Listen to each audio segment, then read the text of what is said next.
Hello and welcome everybody back to the Dumbass Class with me, the Dyslexic Gamer, and the boys as always, as we carry on our Dark Heresy campaign, a mixture of first and second edition. So, previously in our glorious campaign, our group had been fully inducted into the Inquisition and had been given some time to think over questions that they would like to ask the Inquisitor now that they have a chance. As well... No, sorry. They had their chance to ask the Inquisitor last time, and we had actually finished off in his office. So during my intro, if any of you can think of any other questions you wanted to ask him, by all means, rack your brains. I was about... we just had the big meeting with him, and I was about to pull him aside as everyone was leaving. That's where we left off. Yes, pretty much. Well, I was just going to give everyone else, if anyone else had any ideas of what they wanted to ask him, now would be the time. And if not, then it would just be Waldo's private moment with him. So yes, you would ask some questions, he had answered. He had given you some answers, is what I meant to say. And he explained a little bit more about what was going to happen next. Only a little bit, however.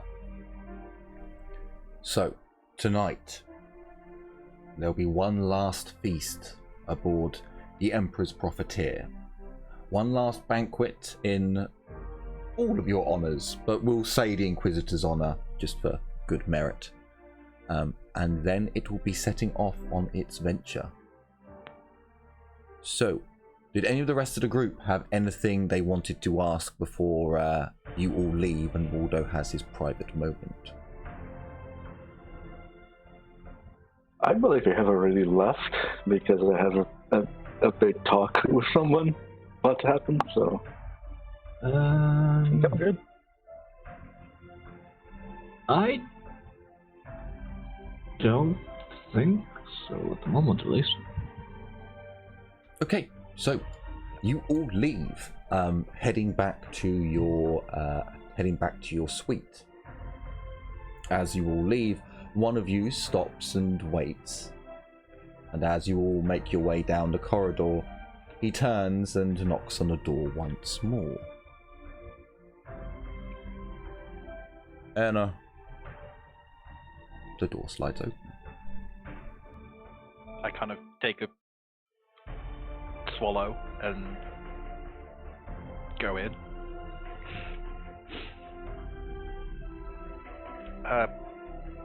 My Lord Inquisitor,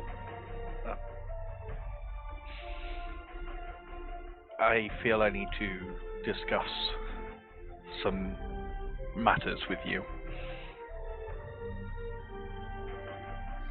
By all means, Mordecai, take another seat. I take a seat in front of him.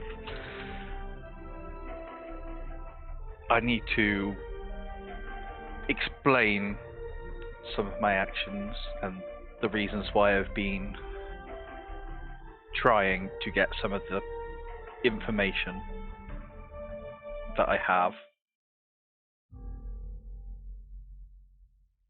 I was going to do this in private anyway, but it was touched on earlier, so I feel to bring it up sooner. The psychic event that occurred in the Underhive, I believe it attracted the attention of a denizen of the warp, and during my sleeps that night, it gave me visions and spoke to me and said horrible things and showed me visions of a future I don't think any of us want. the reasons I've been attempting to get the information I have is so that I may find a way to protect myself and the others from things like that, and to kill them if possible.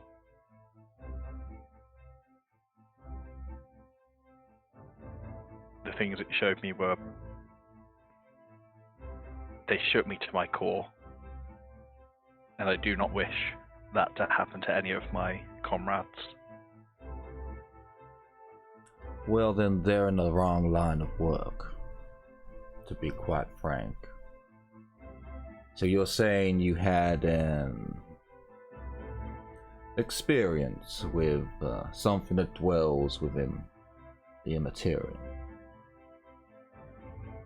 I believe so, yes. Darius is already aware, though I have not made him fully aware, that something was speaking to me.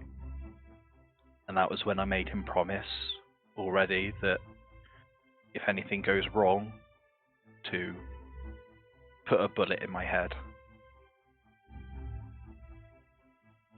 Now, Mordecai,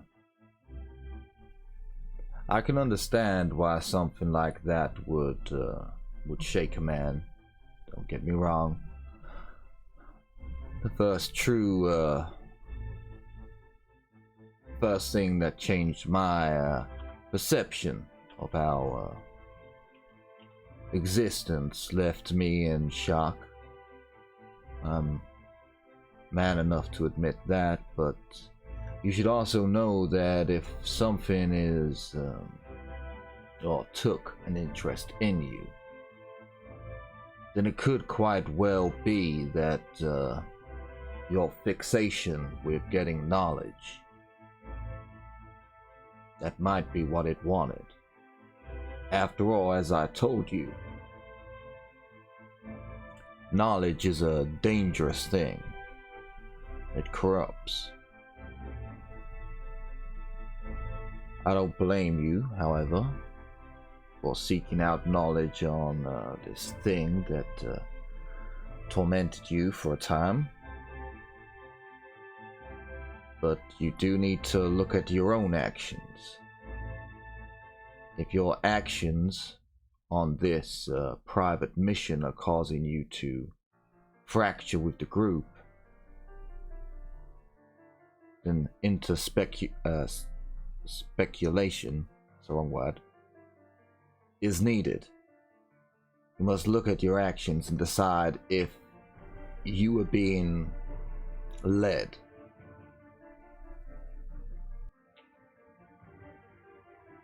In that case, I will consult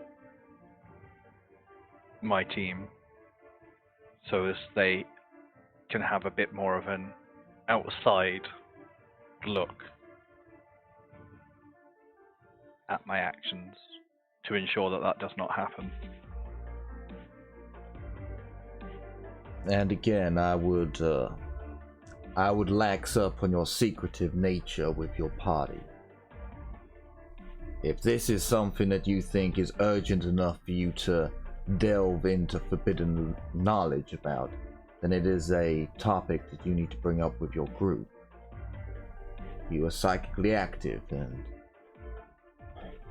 by the God Emperor, that may be a gift. Could also be a curse. I've heard it be told both ways, and I've stood on the line of both decisions, to be honest with you. But just telling them to shoot you if you act weird is not really a good enough.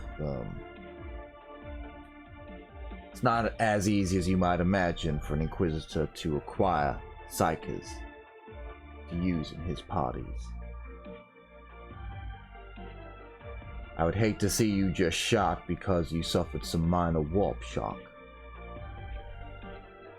But thank you for bringing this up with me. What, do you know what caused the veil to get weakened? I believe that dome may have had an effect. Inside, it seems to calm the veil, but on the outside, it seemed to make it more chaotic. Can I get a deceive check?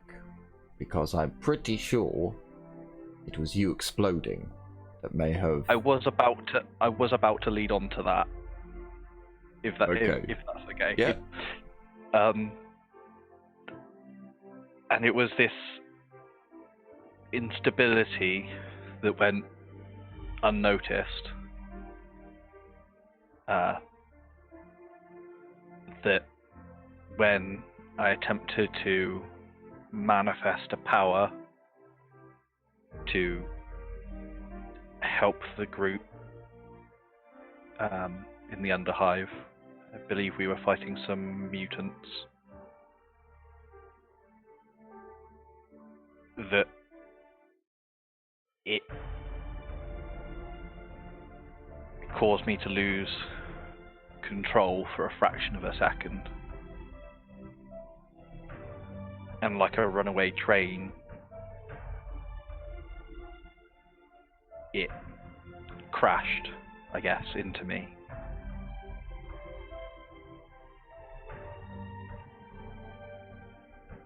So the fault lays with me. I would recommend in the future, and maybe you have already learned this, to examine not just your surroundings, but the immaterium around you before entering combat with your gifts. But I can see how it could happen, especially if one would overstretch himself. I can see how it could happen. But this machine will have to be investigated. Something that has an effect on the immaterium like that, well, it needs to be the Inquisition needs to poke around a bit. But well, hopefully you've learned from what happened, and it sounds as if paranoia may also get the better of you if you are not careful. Yes, I was, for a time, definitely paranoid, which is in part what led to my slightly overreaction in telling Darius to just shoot me. I didn't know what was going on at the time. I had an inkling, but if you'd like, I nothing can more get than you a that. bomb collar. I don't think that will be necessary. Nothing of the kind has happened since then. I have one if you require it. If you are that worried that your gifts will run out of control, but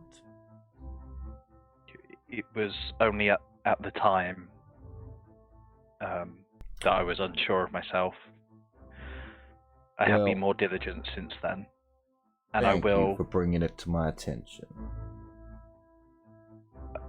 I will be speaking with Darius to clear that up with him and the team. Give them enough knowledge so they know what is happening, but not enough to cause any corruption. What did you see, by the way? I saw my homeworld. I saw it burning. Everyone dead. Covered in ash. And something was watching me. There was an aura of death around me, and there was no one around except from a figure in the air staring at me as if they were piercing into my very soul and setting it ablaze.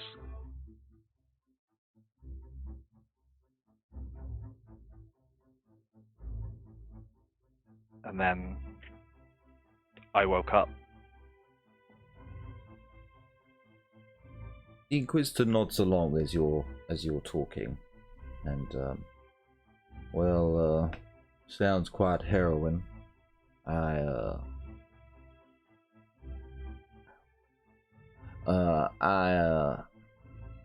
can't really help you with this at the moment. The only thing I can really say is that sorry, I can't speak today.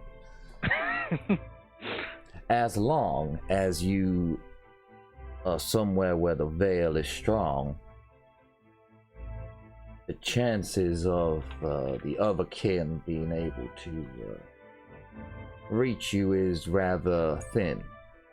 However, with our line of work, where we are often taken to places where the veil is thinner, sometimes broken, I can only hope that this was a one-time thing and you have not actually got the eye of something from within there.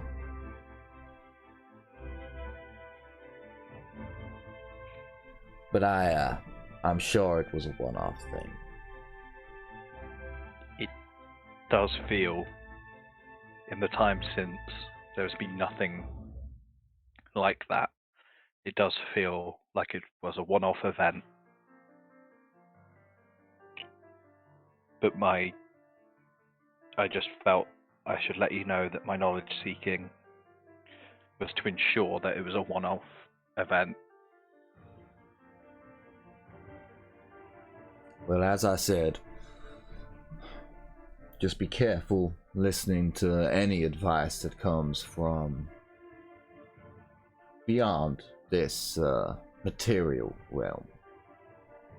There's often the fact that you will learn things that will only drive you deeper into the maw of your enemy.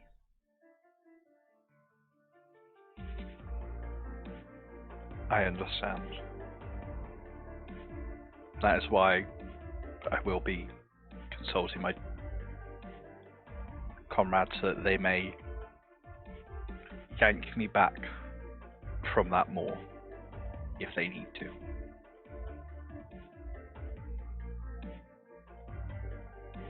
Very well then. Thank you for the information. If there's nothing else, you may be excused. Thank you. And I get up and I give a big bow and I walk out.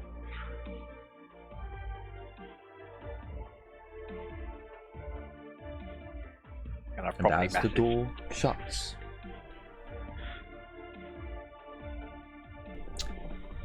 you make your way back to your apartment, suite rather. You're only a few minutes behind the rest of the group. You have a few hours if you wish to do any roleplay between the group. But after that, you'll be having your fabulous banquet.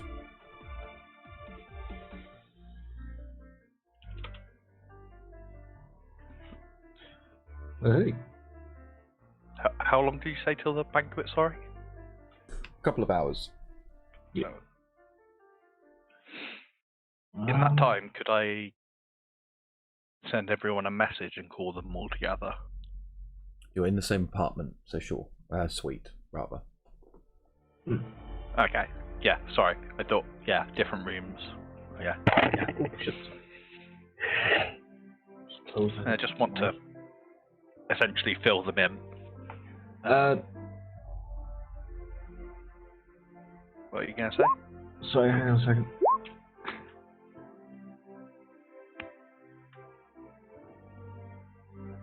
Okay, never mind. Something weird up there.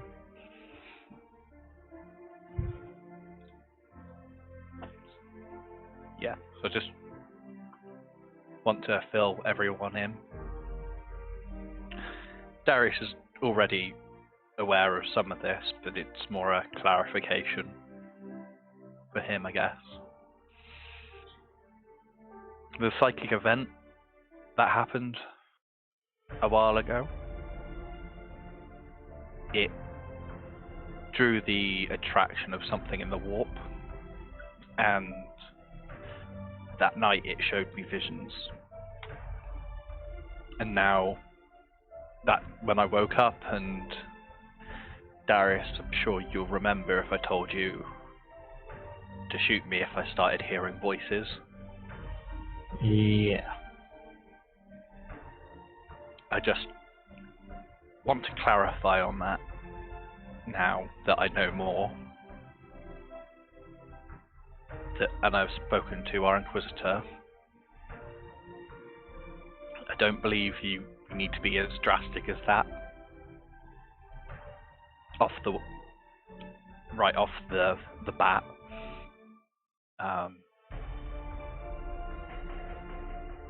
I'm going to be looking into the denizens of the warp and trying to find ways to combat it if we meet others of its kind. Similar to that big dead thing we saw outside the Wild Warden's place. That thing. Similar. Yes. But it is the Inquisitor's belief, and he has made me realize that the knowledge, as corrupting as it can be, may exactly be that thing's intent. So what I need you all to do, if you see me acting strangely or not myself, to stop me and talk to me about it,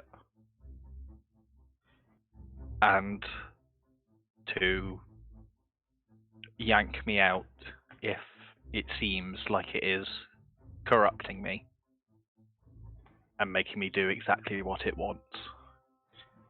You are an outside influence. All of you are an outside influence, and I may not be able to see it on the inside. Killing me should only be a last resort, but if it comes to that, I'm sure Liliana will be able to know more than any of you, if that is needed.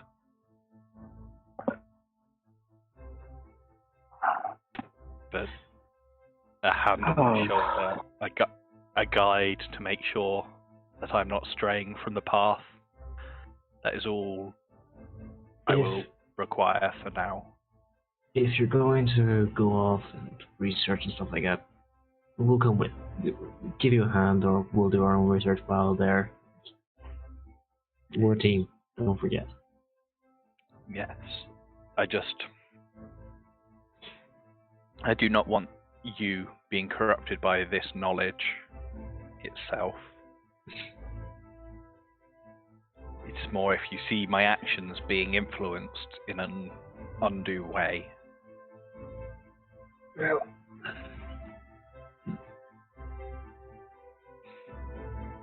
each of us has our own specialties. I don't have one, so may as well make it this. yeah, you're special, alright, but no, Mordecai, don't worry about it, alright? Whatever it is, we'll handle it together as a team. I'm sure. As you said, Liliana will be able to point stuff out faster than the rest of us, but I'm sure we'll keep our eyes open. Thank you. And hell, you've actually seen now what someone from my planet is like with shit, what was her name? Liam? Yeah. Yeah. talking to yourself or something isn't just going to be, I'm going to jump on, talking to yourself or being a little bit off isn't just going to set me off to shoot you in the back of the head. We all have our little wounds. They don't have to be on the outside. Yes, and I do realise that was a drastic measure led, asked of you by someone without any knowledge. Hey, I'm not a commissar, don't worry.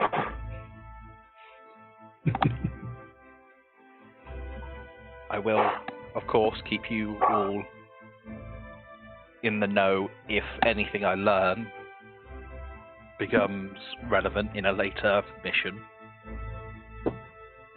as well, so that we know what is needed to know.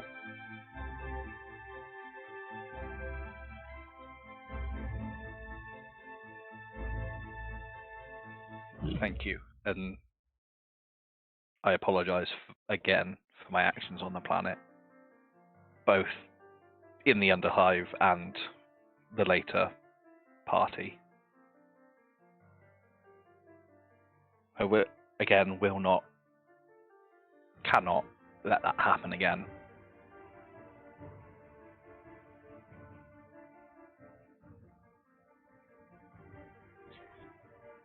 Well,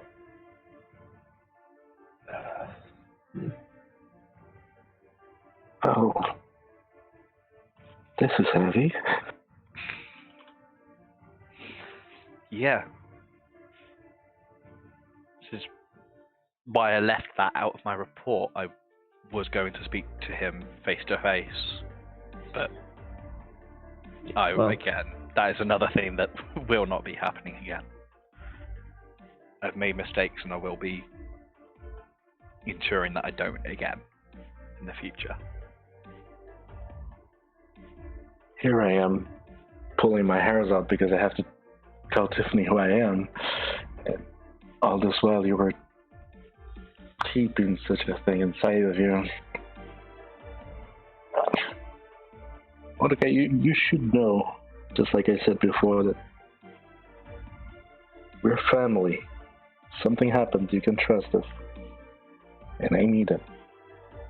I know, and that is partly why Darius was the one I told, because we are family, and I knew, especially the moment I said it and I saw that look on your face of when I said I was hearing voices, I knew you would do what was needed if it came to it. But I did not want to burden you all until I knew more. And I do now, so yeah. Inquisitor has also offered a bomb collar if needed, but as much as Ezio may enjoy that. Kinky, but I don't think that's necessary. That was our conclusion as well. That is one way to spice things up, I suppose. I mean, as long as I'm not the one wearing it, it's alright. You both can enjoy yourself. Oh.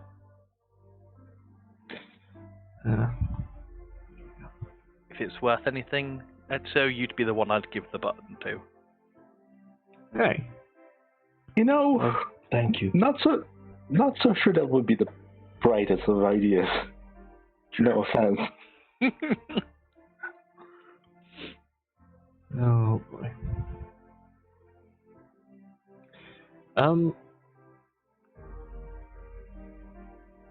Okay. Shit.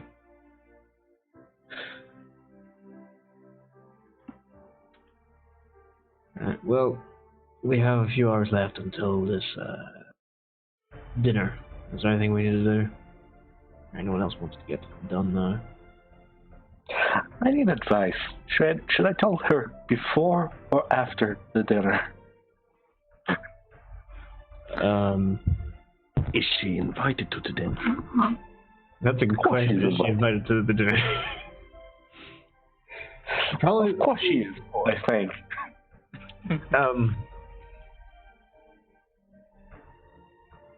If she is, after, it's harder to be angry on a full stomach. Especially because she's highborn. She's probably not going to see food like the rotators like for. She's probably never seen food like that. I mean, honestly, She drank some stuff and is more irrational because of the booze. Yeah.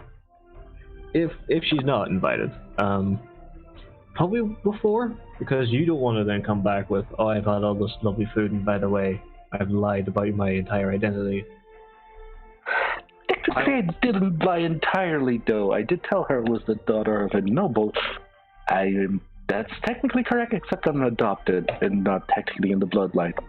I mean, Can I speed this decision up a little bit by a tailor comes in with saying that there's someone here who doesn't have a dress outfit.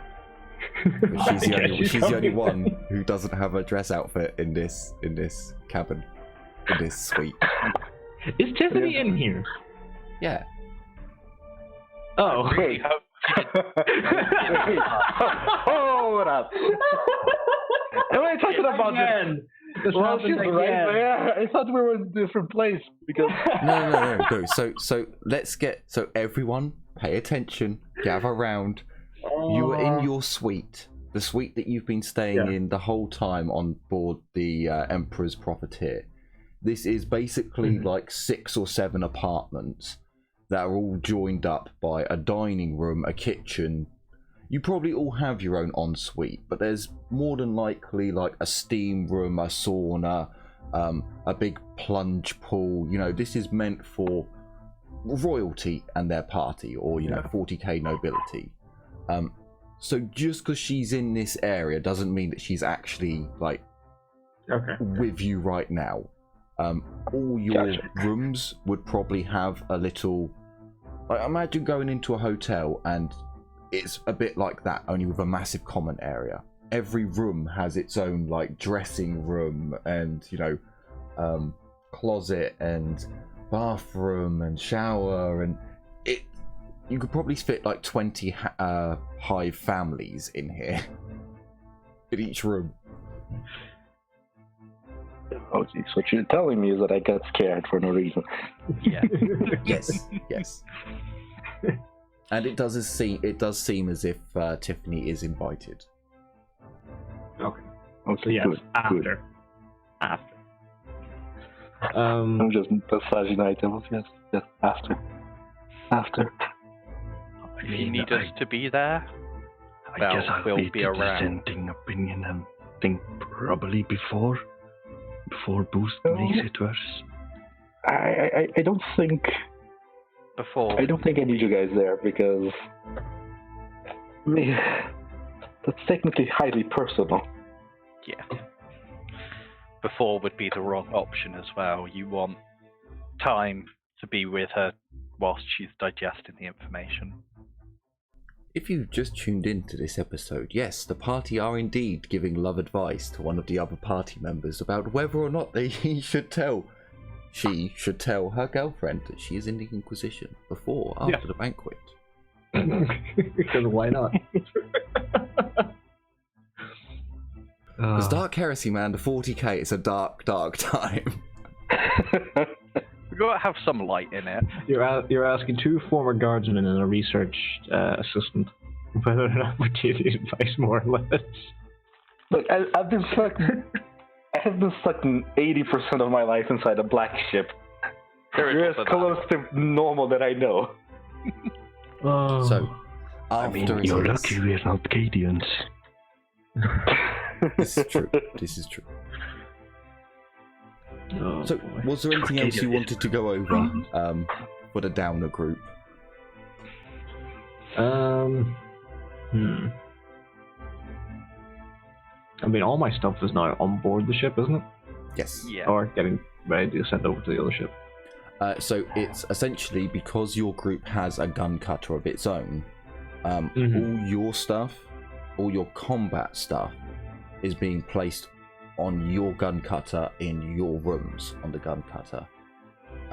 You could have like travel bags with regular clothes in. That's fine. But any weapons, you will have to tell me what you're bringing. Genuinely speaking, I'd expect you to do that before a mission.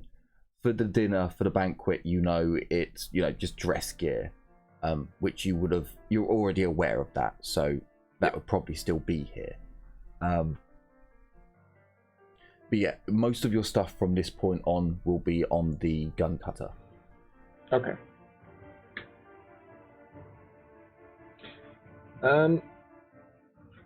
Ooh.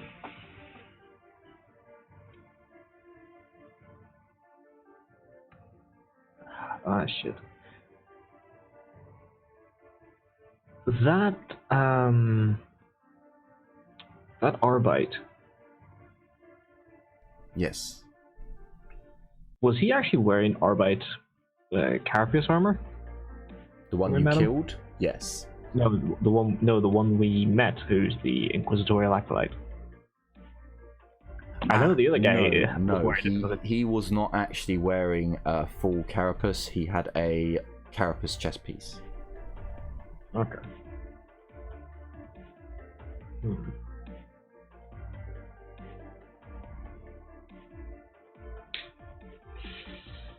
Yeah, clearly an officer within the Arbites, not just a shock squad. Shock squad. Okay. Oh, part of me wants to talk to him about. I can probably talk to mechanics or something about it anyway. For when we go back on world, if we can hook the comm beat back up to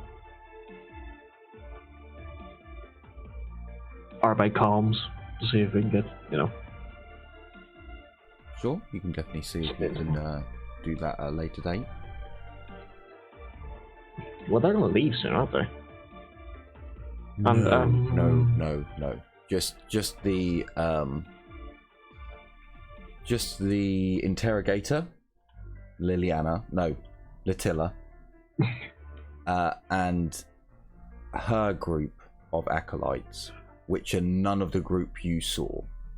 All the acolytes you've met, which are the same rank as you, are all new members to the Inquisitor's party. He's trying to get more allies, more followers to his cause. Okay. All right. Yeah, I'll talk to him about it at a later date then. It's not drastic or important right now, so. Okay then. So we hit fast forward on our recording. You all get ready. A beautiful gown is made for Tiffany, with a slight punk rock twist to it and a ghetto vibe to keep with her background. You were all taken down to what you think is the banquet, the captain's banquet hall, but it isn't. You were actually led to the officers' banquet hall, a much grander, much larger place. As you make your way in, you can see that all the acolytes have been sat in their groups, in their squads. I believe there's 4 squads altogether. Well, one of them's a little bit ropey, I'll admit. There aren't any servitors sat at the table. But essentially you guys are sat across from another squad. You've been placed further up the end of the table because you know the officers. So I'll give you the breakdown of the table layout. In the middle is the rogue trader. This is at the head of the table, and it's a long, thin table. At the head In the middle is the Rogue Trader. To his left and right is the Inquisitor and the Interrogator, soon to be Inquisitor. Then you have his officers that are interspersed. So it goes the Inquisitor's retinue, his officer, the Inquisitor's retinue, his officer, down one side, then more of his crew on the other side. The officers that you guys have already met. You are on the side with most of the officers. So for whoever wants to sit at the end, one of you can be set next to... Oh damn it, I'm gonna have to open up a thing to see what that goes to. Right. One of you can be sat next to one of the officers, one of you can be sat next to one of the acolytes. Don't worry, you don't have to decide. As you make your way in, the other groups are already seated, but you'll notice that this time, yes, there's one very large, long table. There's a lot of room either side and back and front of the table, but that room is not empty. The Rogue Trader has seemingly hired, or he has on board, a performing group. There are acrobats, singers, musicians playing. Sadly, no orgies or anything like that, and no, you don't recognize. Oh no, the mariachi band is here too. No, you don't recognize. Accidentally set off with a band on board and went, oh yeah, well I guess you're hired now. They just follow us around everywhere. No, sadly not. Essentially, as the guests of honor arrive, they're just playing background music for the feast. It's not actually a band. As the guests of honor arrive, they come all together. The Inquisitor, the Interrogator, and the Rogue Trader. The Rogue Trader gestures to you all and picks up his glass. You also notice that you are seated next to Tiffany, Liliana. I would like to welcome all of you aboard my vessel. For those of you who I have not seen and met personally before, and for those of you who I have met before, welcome again to my home, my friends. I hope you will enjoy your stay here and will salivate at the mere mention of the feast, the banquet that I have provided for you all on this joyous day. The Rogue Trader turns to Latilla as the Inquisition gains a brand new member. I am honored, Interrogator Latilla, that I will be the one to ferry you to Ultramar, that most holy of places. It is indeed my ship's greatest honor, and I look forward to feasting with you many times on this journey. And to those of you who will not be with me, there's just a shocked look. One girl is just like, huh? I just have both. I just have both hands on my face. Double face palm, like don't hurt beforehand. By the Emperor left. By the Emperor left it. I'm actually kind of laughing at that. I'm stifling a laugh at that. It's just like, oh god, no. And for those of you who'll be leaving my side, remember that you will always have a place here, and I will always be at yours and, of course, our Inquisitor's aid. For this ship is as the Imperial, steadfast and mighty, with a crew who are as devoted to the God Emperor as I am to you all. Cheers. He raises his glass.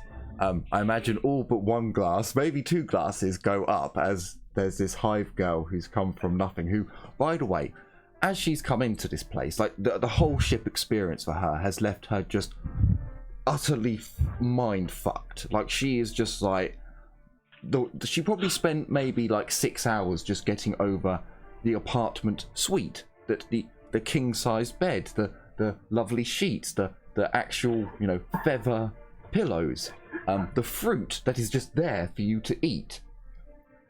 And then she has this banquet where a table, and again, finally, a hall with real wood and actual artwork and mind-blowing things for someone who's come from the Underhive. So yeah, I imagine she's in a little bit of shock right now. Has a very smart look. Liliana has her double face palm the entire time. She's like, oh, fuck. I just Me. looked at Tiffany. You guys are going to need to talk.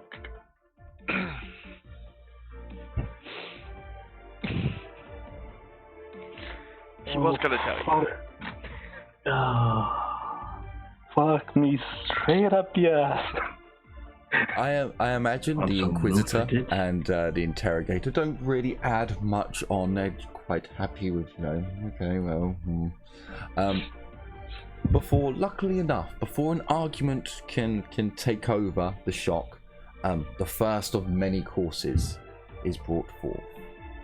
Along with booze. There's a lot of booze. What do we start with? I have no idea. A lot of booze. So in total, I kind of thought that for 40k there'd be at least 40 courses of just sumptuous, delicate delights. But I'm not going to sit here for 10, maybe 15 minutes making myself hungry by explaining all of them. Many delights come aboard your plates and are devoured quickly. Fortunately, well, food may be the solver of all things, because that'll booze. The first drink for Tiffany, for Tiffany does go down quite quick. So does the second and third, but also the dishes do as well. So you might be saved. We will see. Told you, we should have told her. About 4 hours. Don't fucking start it, Joe. About 4 hours go by of feasting, essentially. The entertainment picks up essentially every 15 to 20 minutes. There's fire breathing, there's swallowing of blades, gymnastics, acrobatics, you name it. The captain seems to have arranged it. Well, he didn't learn anything from the orgy. There's nothing too lewd going on here. I mean, he wasn't in the orgy bit. He did go in there. He was for a little bit. He went there, he saw what was going on, and then he was told to fuck off, so he did. That's when you were twerking for your man. God damn it, yeah, I remember that. So I like how when you were twerking for your man and you don't even... After 4 hours, the feast is petering off, the courses have ended. Those who can still stand are invited to the smoking room.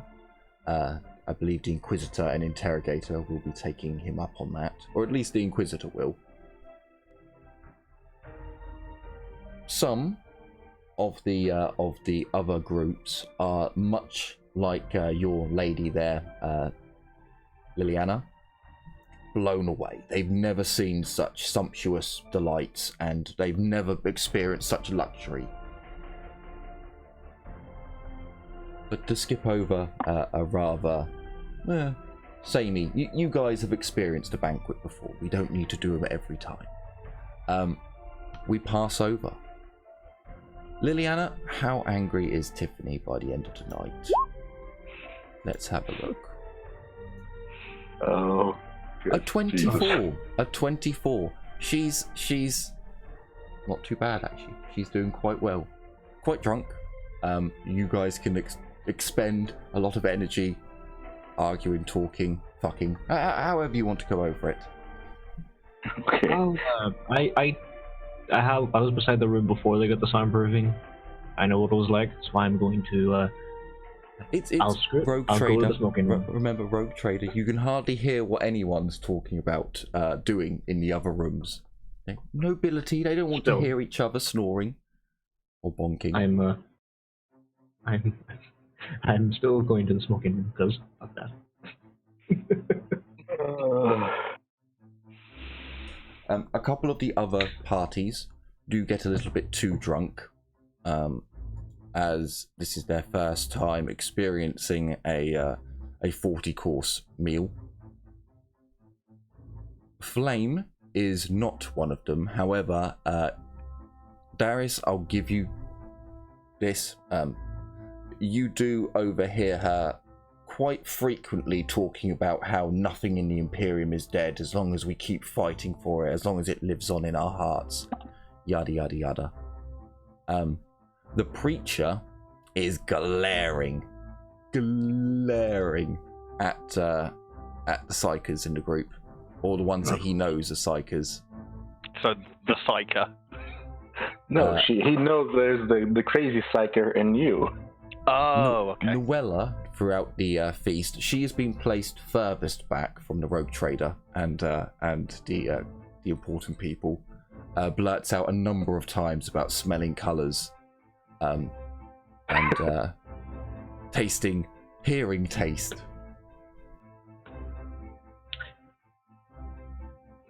And Darius.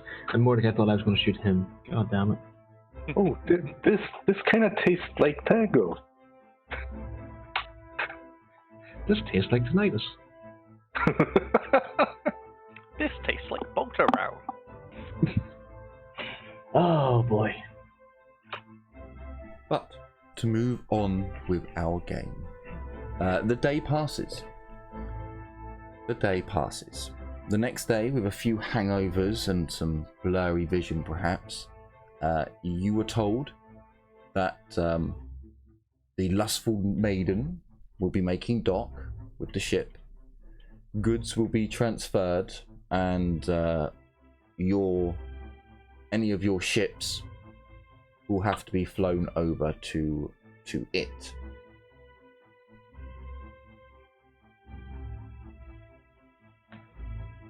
So, about lunchtime or so, you're told that docking procedures have ended, and you can take your shuttle over there, your gun cutter.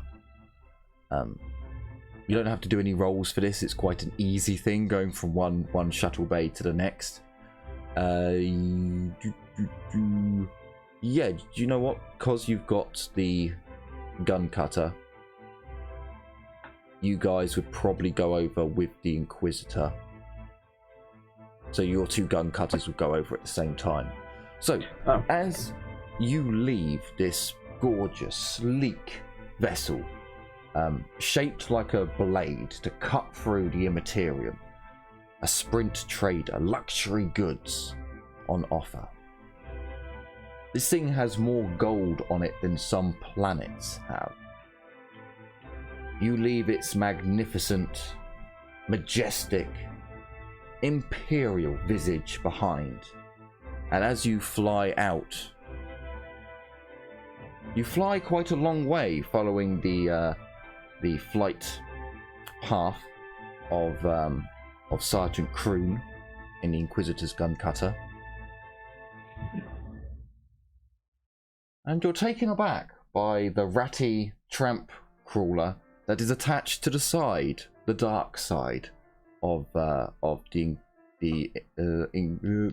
Emperor's Profiteer. The lustful maiden is not quite as her name would make out. This tiny, ratty, trampy-looking vessel, covered in what appears to be either brown paint or rust. Quite sure how it rusted in space, but you presume, you hope that it is paint. You make your way over to its shuttle dock, its shuttle bay, rather. As you make your way in, I believe Ezio is your pilot. Ezio, this is a really small opening for a shuttle bay. You have to go one at a time with the Inquisitor's gun cutter. You imagine doing. You imagine doing this at speed would be quite difficult, but as you're able to just slowly go through, it's not a problem. However, you will notice that the Inquisitor's pilot does seem to go through at some speed. Once inside and docked, you'll notice that this is a really as bad a vessel as the outside. It is ratty and run down. Some of the servitors, as the bay repressurizes, you can see some of the servitors are walking around in circles, not actually performing their tasks, just mind locked, just mind scrubbed, walking around in a circle, not performing their tasks.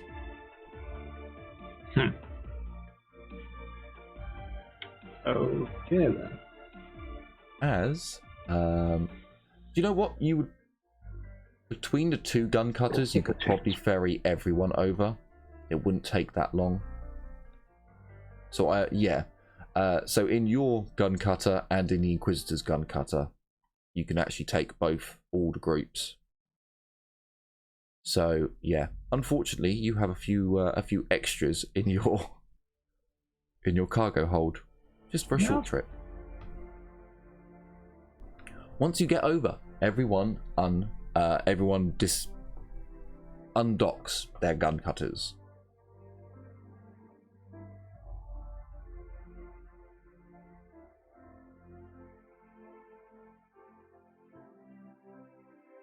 I think it's only like 15 or 16 of you or something like that. But all of you within the Inquisitor's retinue exit, standing by the shuttle bay doors for the interior.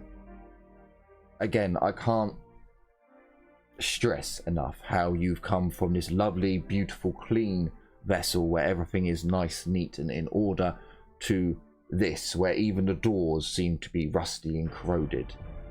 You stand and wait as you see a red button turn green, turn red, turn green, turn red, and finally turn red and green before the door slides open. Steam, mist, or a fog roll out from the lustful maiden. You stand there waiting to see the retinue come to greet you. Perhaps the ship's seneschal, the master at arms, or some other member. But as the door rises and the fog has not dissipated, there stands no one. Before you hear a growling ruff, and some creature moves within the fog, dissipating it slightly. As you look down at the noise, you see, as the fog begins to dissipate, the diminutive ship's captain, Ludwig Unsworth Turbini. The rogue trader captain, if you can call him that, stands at about 3'5".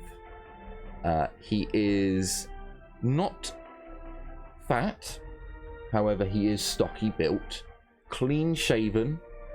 He has a rather bulbous nose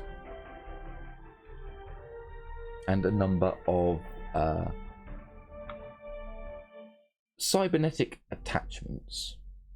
He has a device that seems to go over his eye like an eye lens. What was his name, sorry? Captain Ludwig Unsworth Turbini.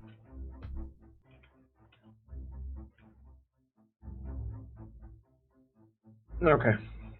Ludwig Unsworth Turbini. Inquisitor Right. looks kind of taken aback as the door opens. The mist comes through. He doesn't seem to be put off by the mist, But he steps forwards to shake someone's hand, but then notices that there's no one there when the fog mist is dissipating and he sees this very diminutive person. He kind of folds his arms and looks down at the individual. Greetings to the most holy of Inquisitorial parties. I am Ludwig Unsworth Turbine, ship's master of the Lustful Maiden. It is my greatest honor to transport you to your new destinations, and I will do everything in my power to ensure a most expedient journey that my vessel can manage. Are we Inquisitor's mouth is open.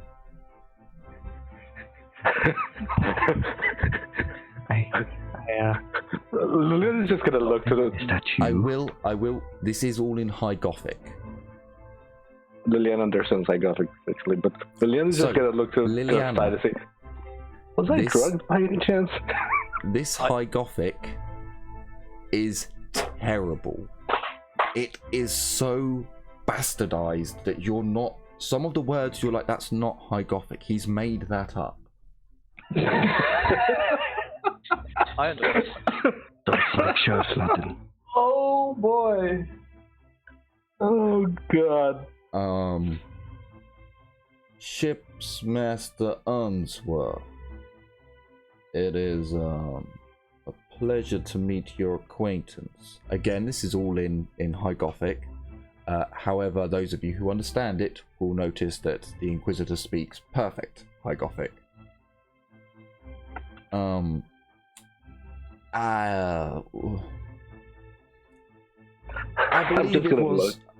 believe it was my retainer, Ulftane, who acquired your services for me. I am pleased to be aboard. However, if you could not mention the Inquisitorial part, I would be indebted to you, sir. My greatest apologies, Inquisitor. It was merely that your retainer, as you say, he did mention it to me, and he did say that it was prudent for me to announce you as such. But if this is not your wish, then I of course would take back my hurtful and regrettable words.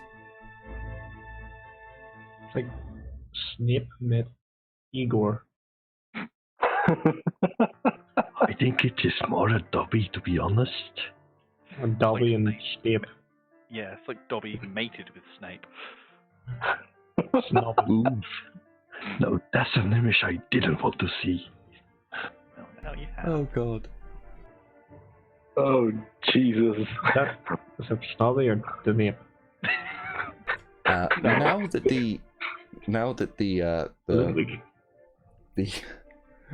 the mist has disappeared more, you can see the creature that stands next to him, or more. Now that you've become accustomed to Master Unworth's appearance, you notice the rather large hound that is stood next to him. However, this hound there's something kind of off with it, because as you go, what is your ship's captain? Hang on, what the fuck is that? The hound has kind of a humanish face to it. And as it looks at you, it kind of gives you this look of just, yes, this is my master.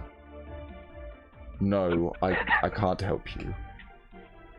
It kind of has an understanding look to it, as if there's more intelligence there than it lets on. Even the dog is defeated. Are you sure the dog doesn't look at us and go, kill me? It is a breed called the Manhound. Work. manhound. So how in pain does it look? Pain so doesn't look. How much in pain does it? it's quite a stocky beast. It looks like that it could probably be used as a hunting dog. However, the face is very human looking. But it is on all fours. Like I said, it's big, it's buff, a lot of muscle to the front of it, big jaws. The paws are also quite large, but it's not the tallest of dogs. As you look at it now, you can see that it's actually like laid down next to its master, and its head is about at the same height as Unsworth.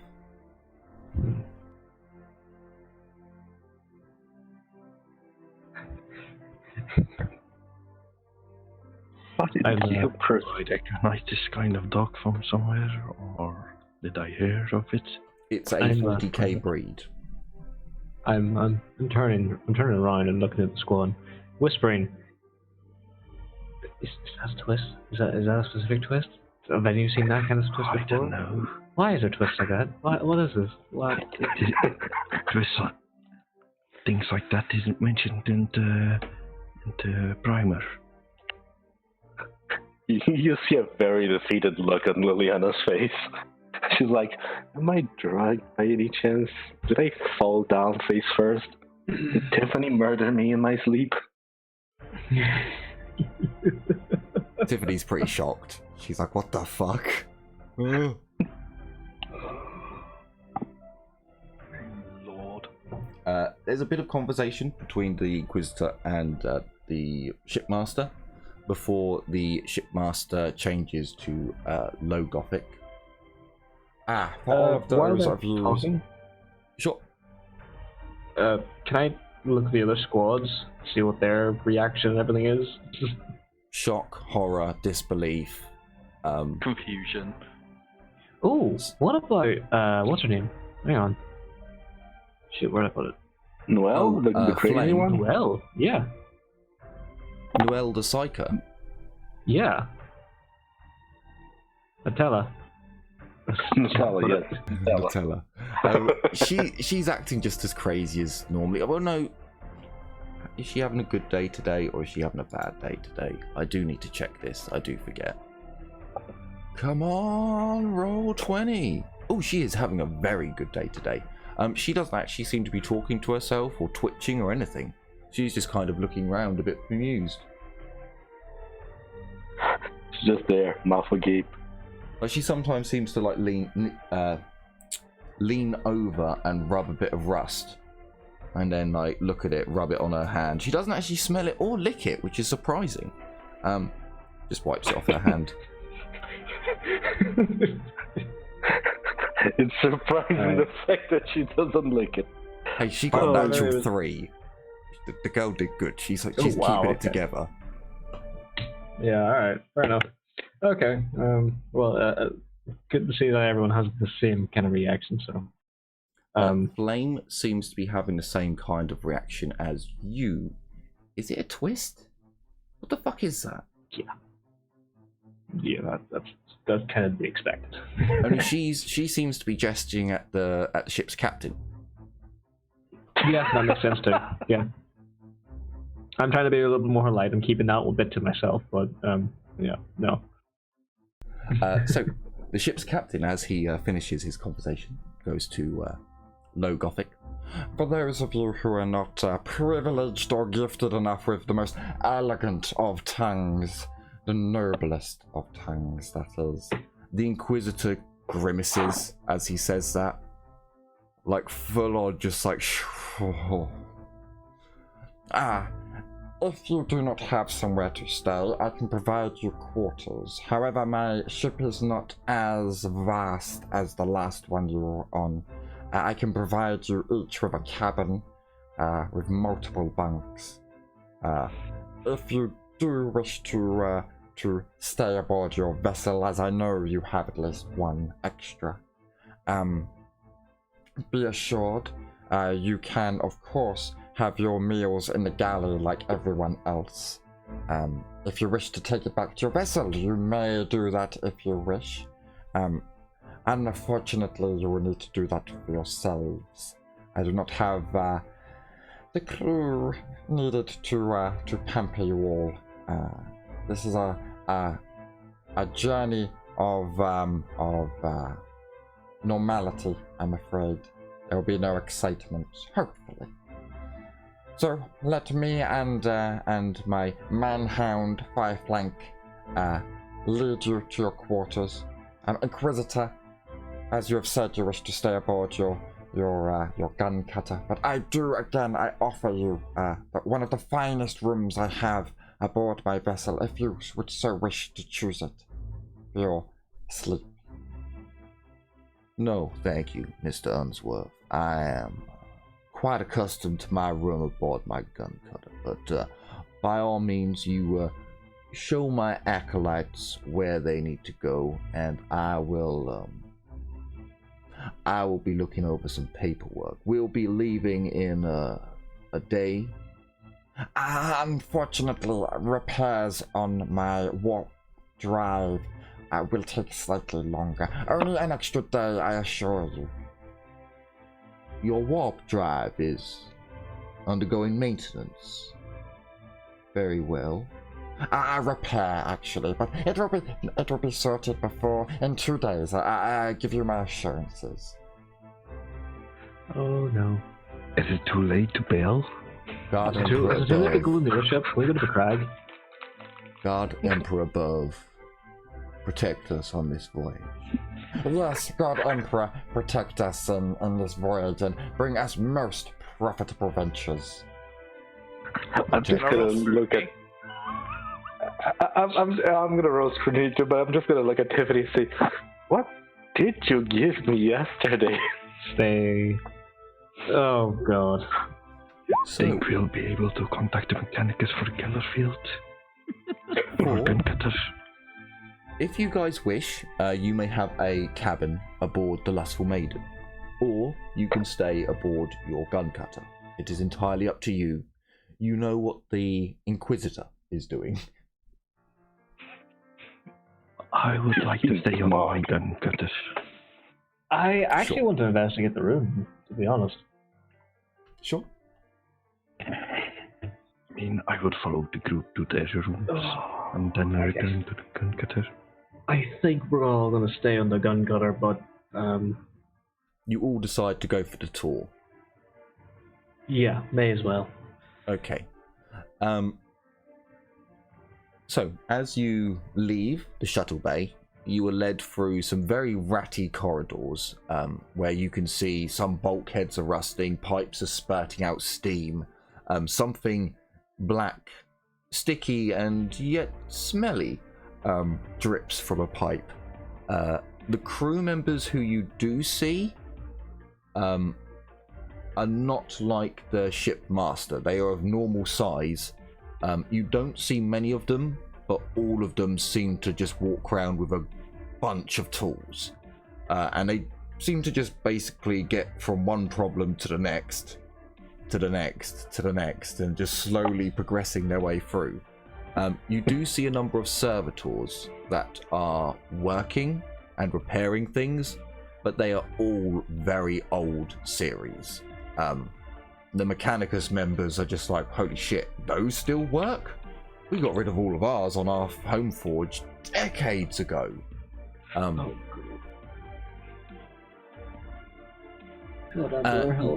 You essentially led to crew quarters. One group is led in, and there is just this utter disbelief at how all four members are going to be able to stay in such a tiny confined space for such a long time. There are 4 bunks in each room with a tiny fold-out table and a fold-out toilet from the wall. No curtain or anything. A lot like a prison cell. I feel just like my childhood. Well, no. In your childhood, you would have been lonelier. Don't put 4 psychers in a room. Yeah, no, I think But yes, you can see there's going to be some problems with the groups who are staying in the ship. I'm You're just also gonna told. look. No, go ahead. I'm just gonna look at the room and say, I'm going back to our ship. I'm not sleeping in here. I'm just gonna look at the rust on the metal bed and say, I think I could get death tetanus just by staring at this place. Yeah, none of us are sleeping in here. They are clean. The rooms are clean. It's just their tiny 40k crew cabins. Not quite Munitorum efficient. You know, there's a little bit more. You know, you probably got off an extra foot or so each. So, you know, an extra 4 foot squared. You know, luxury space. Space. so. The measurements for the rooms didn't come from the Rattling homeworld then. Okay. Who knows? You are also shown where the galley is. Basically, again, it's like a large prison cafeteria. I don't think that's the right word for it, but never mind. Except from the differences, there is a area inside the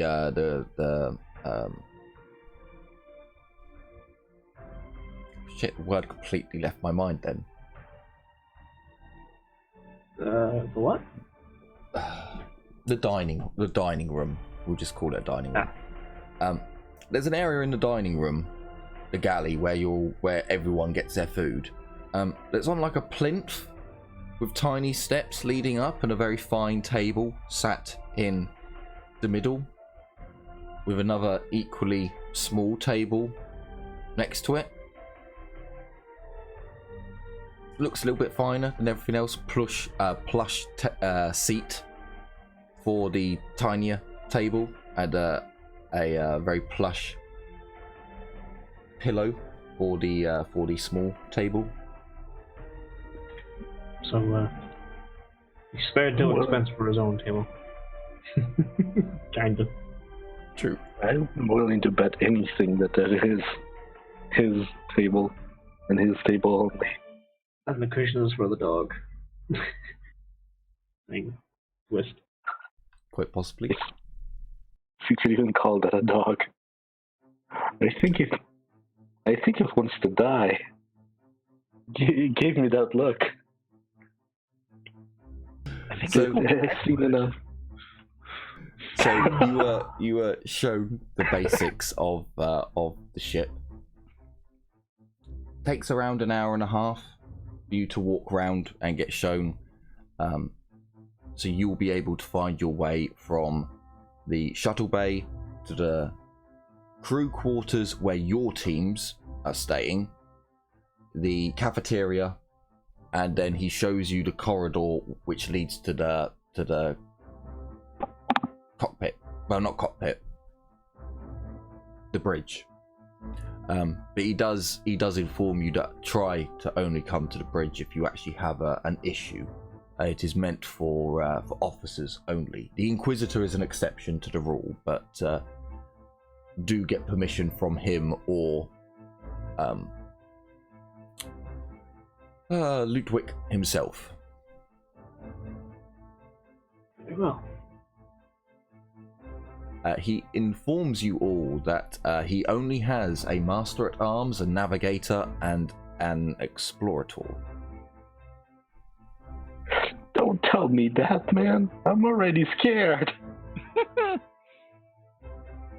The Master of Arms is a Shoto I want to touch Marlene. Oh, sorry. Liliana.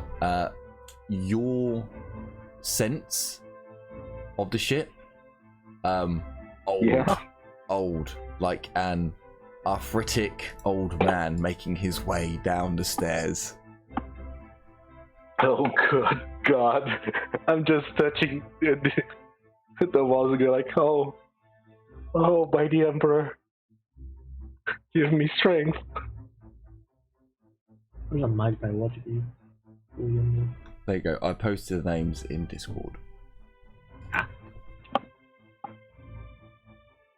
god.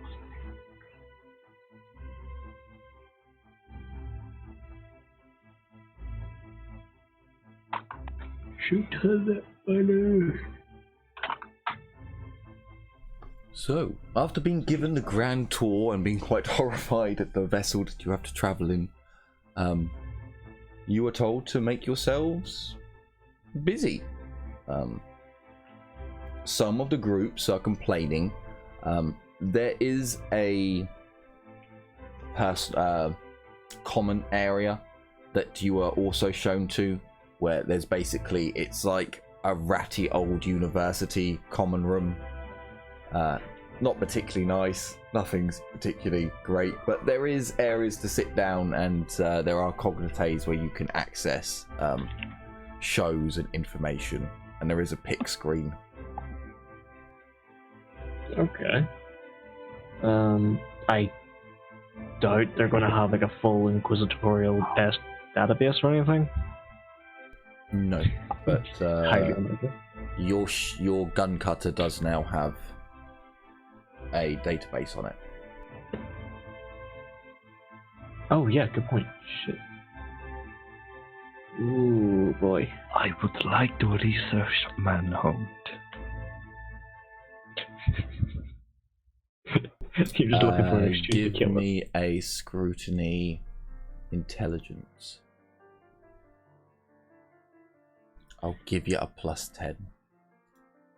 How much does 3 ticks give you? Sorry, what are we rolling? 3 ticks and scrutiny. +20. Yeah, +20. that's fine. So you have a +30 in all. Take your point. I haven't XP yet. Shit. Wait, what are we rolling? Sorry. I'm rolling to investigate Manhounds. Manhound, yeah. Okay. motherfucker. So intelligence +30. Yes. Oh, I was just speaking to myself there more than anything. Mother Can of God. I get the +10 for a couple of hours? Sure, if you want No, to spend I'll the rest of do it, your day, you would get a message a couple of hours in from the Inquisitor saying that there's no duties today. Get acclimated, get used to your surroundings, and get ready for the journey ahead. Hopefully, it will be in 2 days. Oh, it's old. It takes Holy a while. fuck. It takes a while, as Roll20 does today. Servers are But probably overloaded. one of you does find out what a manhound is. Apparently, Shoto has this in his main database. Apparently, he's researched this quite a lot himself. The manhound is a genetically engineered dog, essentially, that was engineered to be more intelligent. It was given the intelligence from a human, which is why it is now human looking in features. It is technically now Dark Age of technology. It's a creation of the Dark Age of technology. It's not something the Imperium really lets you do nowadays. But the breed is not considered heretical. It's not considered It's just weird as fuck. Is what you mean? It's just what the Mechanicus did back in the day. Yeah, it's a weird ass genetically engineered dog, essentially. Like, yeah. However, That in the 40k, It's not a twist, is it? Or no, it's not a twist. It is a No. dog that's had human DNA added to its DNA to increase its intelligence, which is given basically it. it's a biological servitor. That's what we should compare it to. It's No, a like, no, complete it's one of many stable. biologically enhanced creatures that Mechanicus has done. Like, horses don't exist in 40k anymore. Not in most worlds anymore, at least. Like, the Krieg the steed Detritus. is... Hmm? Oh, yeah. Continue. No, on. just Krieg steed one- is genetically modified. Just once mankind got into the stars and were like, cool, what can we fuck with now? We looked down at our pets and went, huh? Because, let's face it, cat people exist in 40k, dog people exist in 40k, so do boar people and, well, just animal kin as a whole. They're called beastmen. Hold up. Cat people exist? Yes. Yeah. Yes, Called felines. felinids. Yes. How did I not know about this? How the hell did you not know about this? This, yeah. Yeah. How could you not know? It's... Jim, I expected you to. That's why I never brought it up. The auxiliary felinids or something like that. Well, so here's the thing: their official law is maybe 3 paragraphs Yeah. of we found this world which we quarantined because they're humans and cats mixed in one.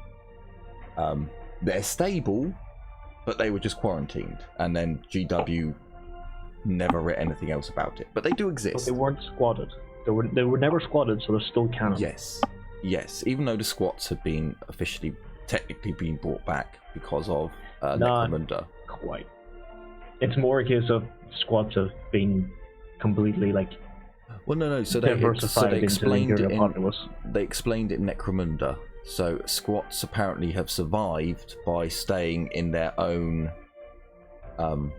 groups, basically breeding within their own groups, within certain hives around their old fallen empire. Because that's how they. Okay. Because otherwise they wouldn't actually exist physically, because the mutation would have been mutated out, being bred out basically. That's But the anyway, thing. yeah, It's, so it's the Manhound is essentially, in 40k terms, they are intelligent enough to understand actual orders. You can give them commands and they can understand it. They are good, really good bodyguards, and companion beasts, creatures that follow you around and watch your back.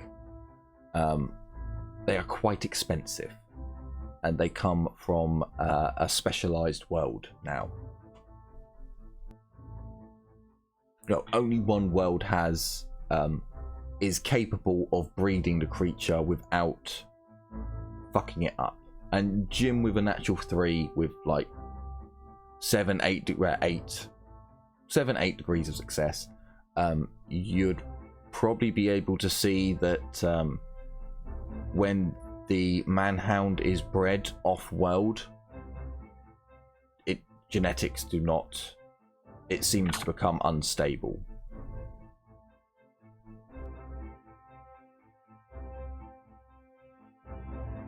And that is the Manhound for you. And his name was Fireflank.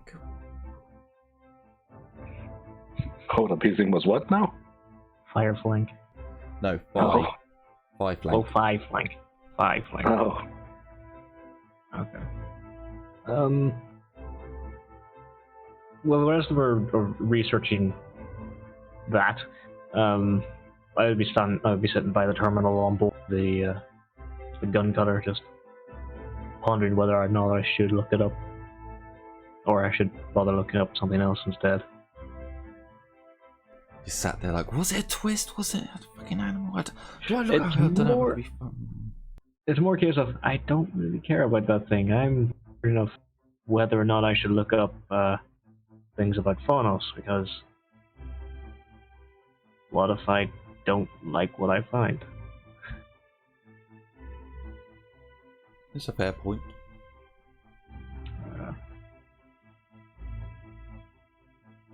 If I look this up and find out that stuff about family is, it's probably going to have a negative impact. So,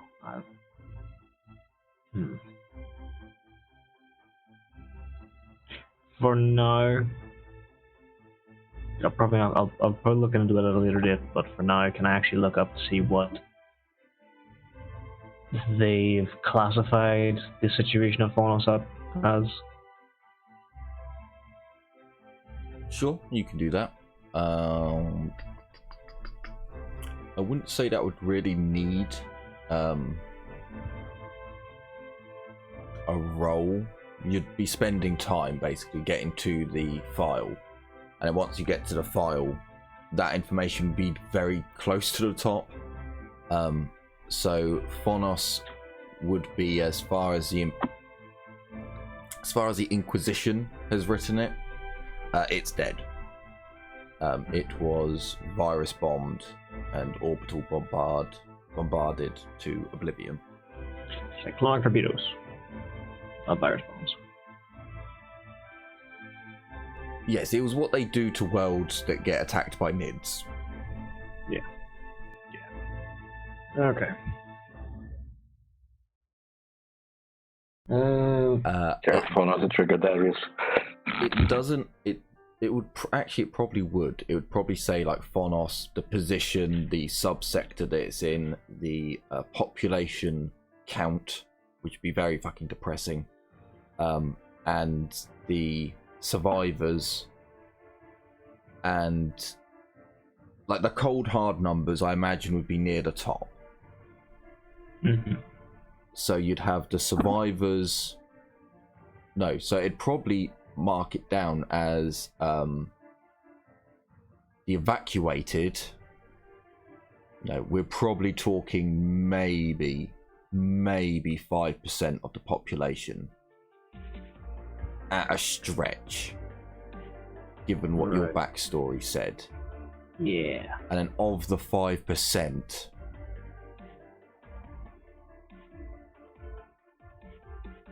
probably 1% was actually guard that got off. Yeah. And of the whole 5%, maybe only 2%, 3%. No, it's the Inquisition. Maybe 2% of that actually survived the testing. Because again, from what you told me, from what your backstory was, and how it just seemed to happen, I would very much imagine that the Inquisition didn't take many chances with are they, aren't they, bang. He's not. He can go through. Is he? Isn't he? Bang. That one's clean. Maybe, bang. I need yes and no's, Doctor. So, Darius is going to have the big sads for for the next few hours at the very least.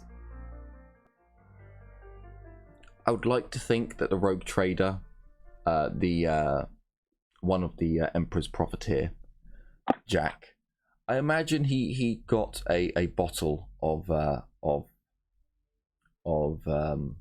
Amasec, like stowed away in each of your rooms or each of your bags that you left, or that there was a gift hamper there for you to take with you. You know, a few fruits, a few snacks, a few preserved things, a bottle of Amasec. Because that's something I imagine he would do. I should think that Darius will get through his quite quickly. Yeah, probably will lose it all tonight. Yeah, So, I'll just read over the thing for a while before retreating to the bedroom and heavily drinking. we move forwards by a couple of days, in fact. For those of you who go to the canteen to get something to eat, you do notice that essentially you can go there whenever to get food. All the crew have like coupons that they take there, and they can get 3 meals a day. But you would notice if you go at the regular meal times that indeed Shoto and Flank do indeed have their meals with the rest of the crew. And you'd see that the officers, although the galley doesn't look like doesn't look like it's divided up because all the chairs are very similar. It is actually officers to the back and civvies to the front, and his crew is quite small for a interstellar space vessel. But there are no big feasts. In fact, this is pretty standard Imperial grub. Not rations, it is still all fresh goods, but it's very normal, very bland. Nothing flashy or showy, unlike the Emperor's Profiteer. But after a few days of getting used to the ship, also this ship seems to have a lower gravity, which is a bit odd. I think, well, for Liliana, actually, this will remind you very much of your very younger years. Very, very young years. As this ship's gravity, I believe, is 0.7 rather than like 0.9, which is what it should be. So you do feel kind of floaty. But Liliana is shocked and scared when there is a hideous rumbling, burbling sound that comes and shudders throughout the entire ship, as the automated recording informs you that the warp drives are engaging. Can I do an awareness check to warp drive, right? Can I check on? Wait, was engaging the warp drive, right? Yes, the warp drive is engaging and building up power, preparing to enter the warp. Can I ready my weapon? Sure. I'm bunking down. Ready for the trip. Yeah. About Just 15 gonna- minutes go by. 20 minutes. 30 minutes. This is actually quite normal for Imperial warp drives. The technology is very, very slow. However, you get a bit worried when an hour and a half passes and the shutters have still not come down. Again, there is a terrible rumbling, grinding sound that reverberates through the ship. As the shutters slowly begin to descend over any windows that are aboard, that are on the vessel. Although you probably wouldn't know this. No, I think only the bridge would really know. I think the fact that we're in our own vessel, inside another vessel, I think we're double safe. Not in the warp, you're not. No. We We're don't already have fucked. As you do a quick skills prayer to to consider.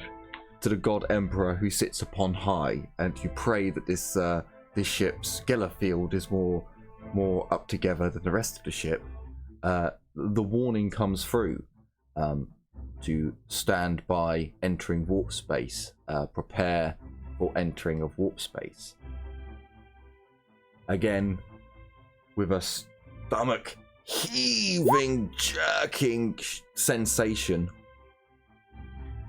you do not slip into the warp as more of you are violently tossed in to the broiling, shark-ridden oceans that are the warp. And after some violent rocketing, shaking, and reverberations that go through the ship, it calms out, smooths off, and becomes rather pleasant. You are informed now that you are alive. Now that you have survived. Now that we're alive. You are only alive in the warp. You're informed that the navigator believes, if he is correct in his assumptions, she is 50% of the time, that it will take 2 weeks, 14 days for you to get to your destination. Okay. This is the Inquisitor will call you all to the shuttle bay in order to go over your next mission.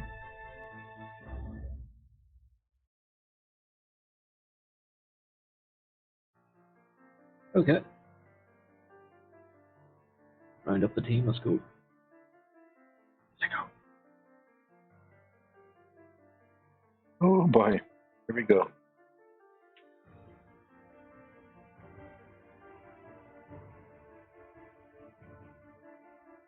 So, once everyone has gathered, the Inquisitor essentially locks down the shuttle bay, brings out a device. Some of you, it's a completely different type of device. It was Imperial though, so some of you recognize the Imperial tech that comes out. Very, very similar to what Sarah's Victoria had, the leader of the Poison Kiss, only this is far more refined. For all the Psychers, there is a pop, a much louder pop in your heads, whereas everyone else has just a pop in your ears. Yes. Does the Inquisitor also give a face? Yes, he does. He does. Okay. Just checking. He does indeed. So, he brings out... No. So VV stands next to him, the beloved VV. No, his name's not VV. I may have to change his name to VV. 420 stands next to him and holds a data slate. Yeah, 420's here. TT 420. Yeah, TT 420. Yeah. Oh yeah, because I've got no. Yeah. I will have to stop using the 420 designation. But sadly, technically, TT had it first, so yeah. So TT on his data slate is basically sharing information to your data slates. So I need not important names. I need this subsector. So you are shown. You were shown. Ah. There it is. So you are shown a document comes up on all of your data slates and you're told to get your data slates out. And it shows you a world. Amia Stellaris? Stellaris? Emil Stellaris. Yeah, I think it's Stellaris. Emil Stellaris. It is the third planet within this subsector. It is a small, dense world, but gravity is normal. The climate is tropical. It is an agri-deaf world. It is only classed as a deaf world because there are some apex predators that still exist on the world. It's the lowest class of deaf world that you can have for the deaf side of things. But yes, you just hear that. Oh, lovely! The first time I'm going to see grass is in a place full of monsters that can kill me. And there is also some dangerous vegetation out there as well in the rugged parts of the planet. The planet's main resource is plant matter and animal matter, and technically it is an agri-world designation, class of agri-world. The Inquisitor tells you that he was put onto this mission, if you can call it that. He doesn't believe that it is going to lead to anything. The planetary governor on the world put out the alert that he believes there could be cult activity on his world. the world is very old, and the settlements have been there for a very long time, but there's never been any inquisitorial action taken on world. There is a tradition on the world during harvest time, which is around the time when you guys should get there, of making corn dolls. These are dolls made out of corn, and they are meant to be representative of the villagers and the Yes, corn, not corn. yes. Okay. The Inquisitor understands the irony completely, and as he reads the report, he just like, oh, yeah. So they're making corn dolls, as in the plant, if you've ever come across it. The fuck is a And corn? they essentially create a corn doll, and that goes along with their shipment of corn, and then that gets placed on a pedestal. And normally they would make these dolls to have little wings to represent a saint or the god emperor, maybe making a little throne for him to sit on. Things like that, you know, superstitious stuff that farmers in the middle of bumfuck nowhere would do. However, last year, some of the corn dolls looked kind of weird,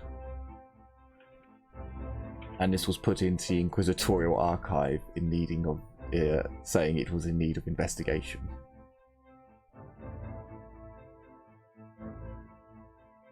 As you all read this report, some of the other teams like looking at each other like, what the fuck is this?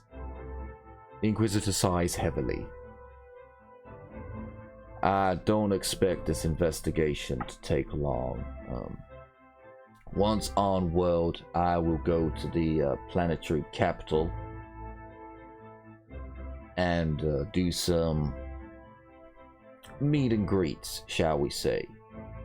This will be the first action that's taken. Then we will examine the evidence. After that, you'll each be given an assignment to investigate, essentially. For some of you, it'll be field work. For others, it'll be archive work. But to be assured, don't worry, I will be there. If there are any problems, I'll be easy to contact and hopefully quick to arrive.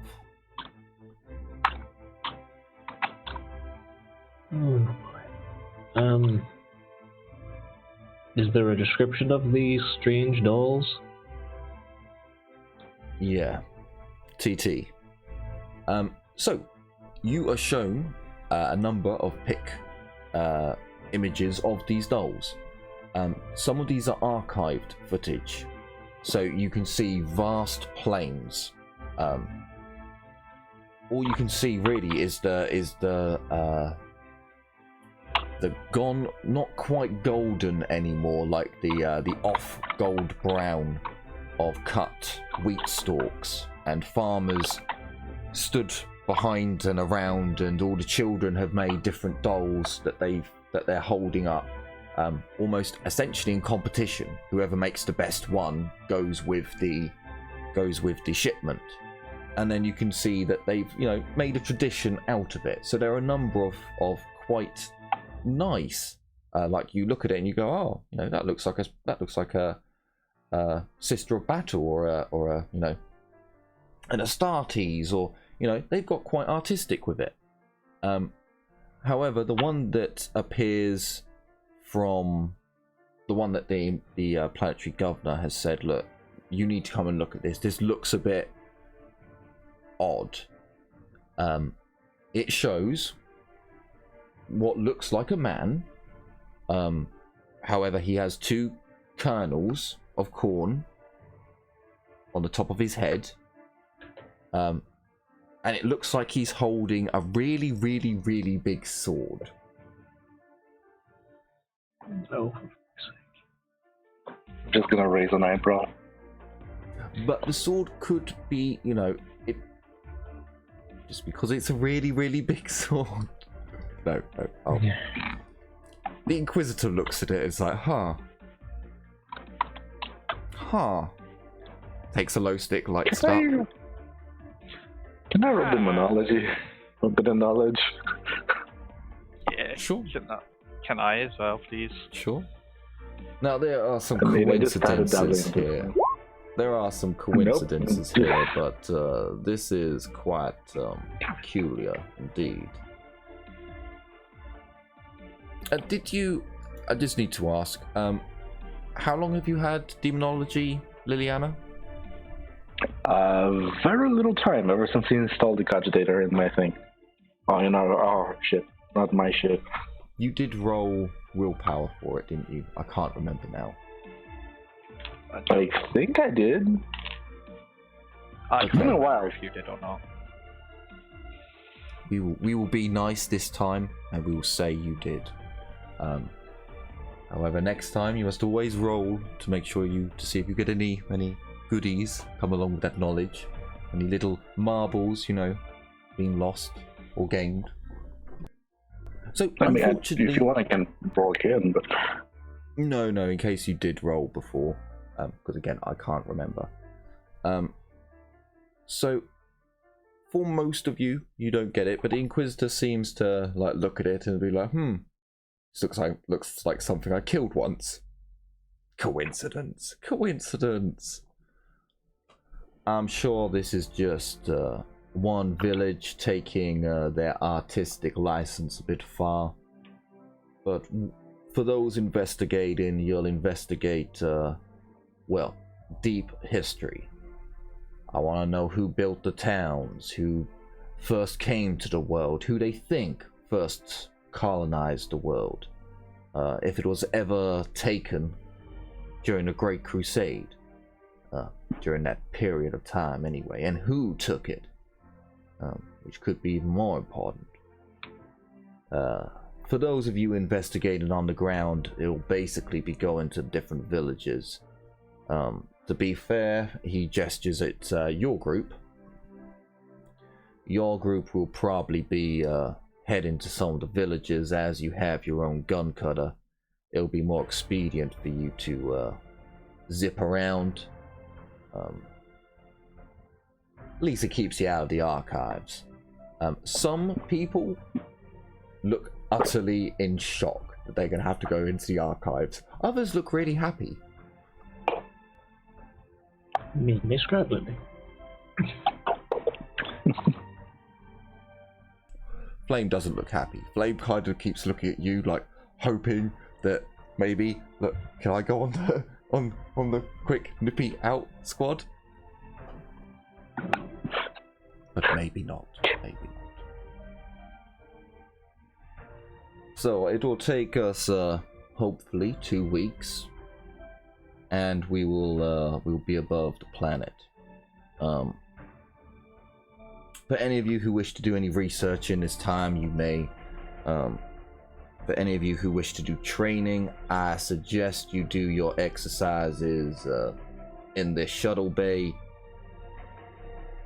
Try not to mingle with the crew too much. And for Emperor's sake, do not go telling Master Unsworth anything that he should not know.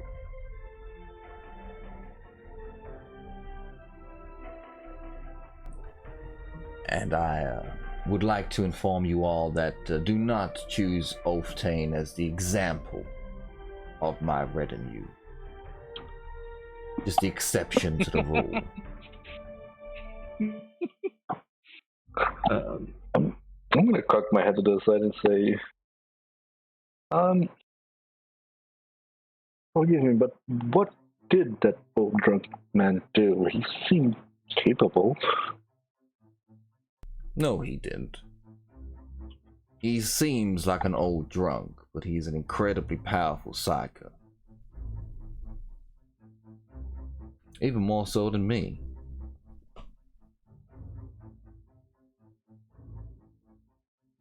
The preacher looks shocked and disgusted.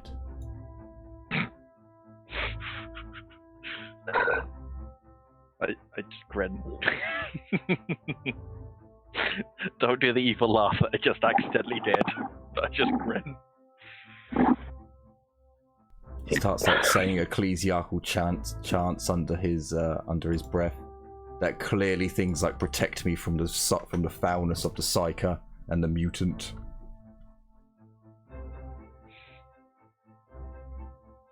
No such thing as a mutant.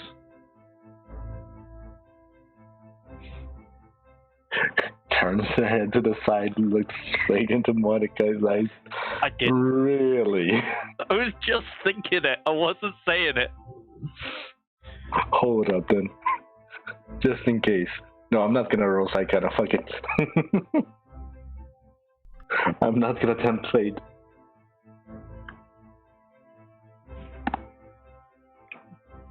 Do it. Get doubles right in front of the Inquisitor, please. I'm not gonna do that. Even if I did that, I can still take the damage and not do. What? Fuck it. Oh boy. Bam. This is just surface spots. Doop. Keep me doubles. I succeed, and no doubles. Who is this? On you. I'm just gonna turn my head to the side unless you block it. Yeah, you hit in my internal monologue of God, this guy's an idiot. Oh boy.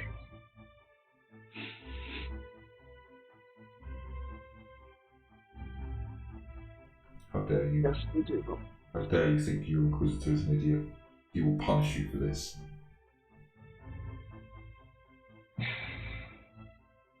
You shall be DT? punished! Wait, what? You went all Mechanicus-y and got really quiet on my end. Yeah.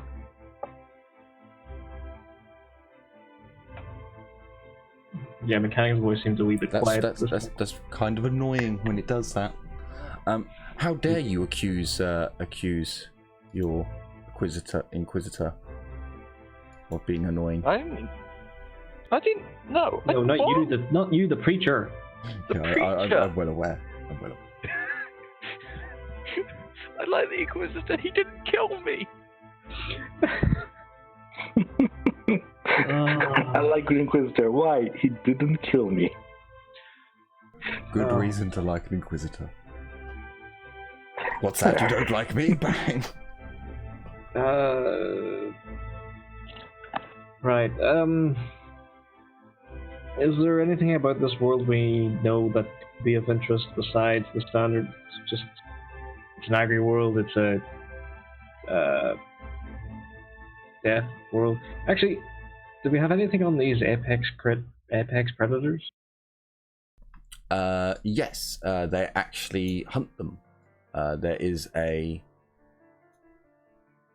So essentially, there's a large grazer that grows on world and has essentially, because of mankind, been boosted to the top grazer on the planet. It's called a longhorn. It's basically a mutated cow. Cow stroke elephant hybrided together. Oh boy. It needs less water than a cow, and can eat like an elephant, like basically anything that's a vegetable, that's vegetation it can eat, including very incredibly hard fruits and seeds that grow on the world in the more tropical areas. So that creature was essentially put to number 1 because of its meat stroke harvestable potential. Okay. This is therefore the Grox then. Yes, essentially it's a similar creature to the Grox. Only this one is a Terran monstrosity, rather than a natural one. It's more difficult to breed, however. It needs a hotter climate, a more humid atmosphere, which is why they essentially grow it near the tropical part of the because so the world was a tropical world, but as man came in and chopped down all the tropical forests and started planting fields, the tropical part has gone more and more into the middle of the planet. So around the middle of the planet, they can graze these big longhorns for a meat harvest within the sub and the world. However, this has led to many of the predators that were on the plain, that were in the jungles, essentially being confined to an even smaller location. So the top predators are all within the jungles, and these are things like what's it called? Basically, it's a different type or a different breed of cat, of giant cat. Like a puma or something. Basically, it's a bigger, nastier version of a leopard. Something that can handle taking down the young longhorns. There's a word in, I think it's felinid. Is it felinid? There's a word in 40k. Feline? No. So in all the Gregor Eisenhorn books, the Ravener books, and whoever it is who writes them, in all of his books, there is a species of cat. Basically, any big cat is put into this genus, and it's a 40k. I think it's a 40k genus for them, but I can't remember what it is now, and it's annoying me. I know as soon as I end the stream, I'll remember it. But anyway, there's basically a couple of breeds of big cat on still alive and happy on world. There is also a couple of breeds of, essentially they would have been wolves stroke dogs, but having gone feral for thousands of years, so they become much bigger, much stronger, in order to deal with taking down the longhorns in, as you can imagine, very, very large packs. The information you're given on them is that some of the packs of these wild dogs can reach up to 50 to 100 creatures. Whoa, okay. And they're primarily on the large plains. But okay. What was the name of this thing again? The dog, the feral dogs, essentially. Panther? Oh no, so the panther. That's why I wanted to remember the 40k name, so I could. I'll have to give you the name of the panther and the wild dogs at another time. The Inquisitor doesn't. The Inquisitor doesn't think that you will be dealing with them, considering most of them are located out in the vast plains. All the areas that you're going to are all within flying distance. And I think I should be able to show you, actually, because he has a map of it. So he shows you, or he gets TT to show you the map. Yeah. Okay. Yeah. Oh. So essentially, the way this works is the one in the middle has a starport. And all the outlying settlements all bring their harvested crops into the center, and then that gets taken up into space. This is just one. This is just one small section of the plains. So you are nowhere near the jungle part of the world. Okay. Is there any information on which of these places had the weird doll? Or is this something we have to find out? That's where some of the, like, you'll basically have to investigate which one it was, or try to investigate. But that's where some of the problem also comes in. On the pedestal, essentially, where all the dolls are placed to show, you know, that each town has committed their crop, one doll did not appear, and the weird one was placed in the middle of the line. But the two that it would count for would be the top one here and the one to the right here. So it could have been either of those two, or it could have been someone else actually in the main capital.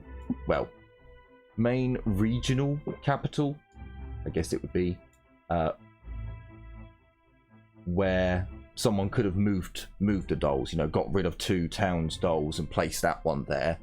The Inquisitor, well, your information doesn't specify. Okay.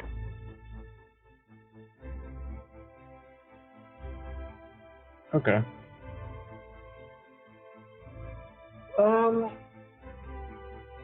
Alright, so we've got... So we have allegedly 3 sections to look at. Okay. Yes, but the Inquisitors already stated that one group will be at the province capital doing research. Which, to be honest, will not be your group, because your group doesn't actually have a researcher in them. I know you have someone from a research world, that's not the same. Damn it. So this is the capital, more or less, or is it? That's just the starport.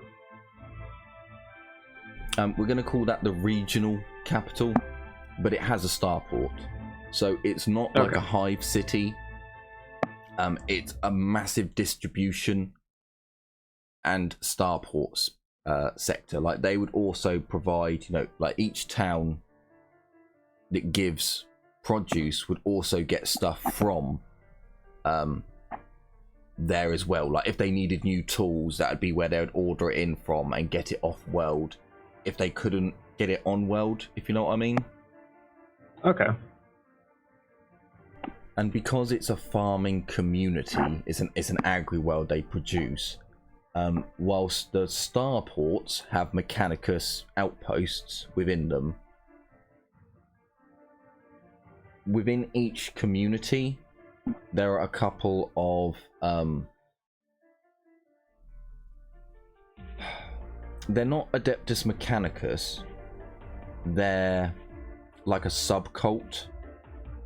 Not engine seers, but essentially engine seers for farming machinery. They're Adeptus Agriculturists. Yeah, like Adeptus Agriculti or something along those lines. I mean, it is actually part of the machine cult. It'd fall under a different designation. I think I have a chart for it somewhere. I'll find it. But so the guys who are actually in these like rural towns, they're not even members of them. They are literally like Imperial Guard engineers. Like, they know how to replace a wheel. They know how to put a slipped chain back on. But anything major, they have to go to the Adeptus Mechanicus outposts, or their like we said, the Adeptus Mechanicus Agriculti, whatever it is. They would have a small outpost where the spaceport is, so they can also put in orders for new parts and so on and such forth. Okay. An important note for you, at least, Darius: this world does not allow mutant labor, or at the very least, the level of mutation that is allowed on this world is it's not 100% pure. Like, you can have people who are slightly odd. Skin conditions are accepted. An extra toe, an extra finger, okay, it's accepted. But yeah, anything where it's like even slightly questionable if that's abnormal or not, they're gone. It's not like some agri worlds where they have vast mutant, basically servant or slave populations to do the manual work. Okay, yeah, alright. Right, alright.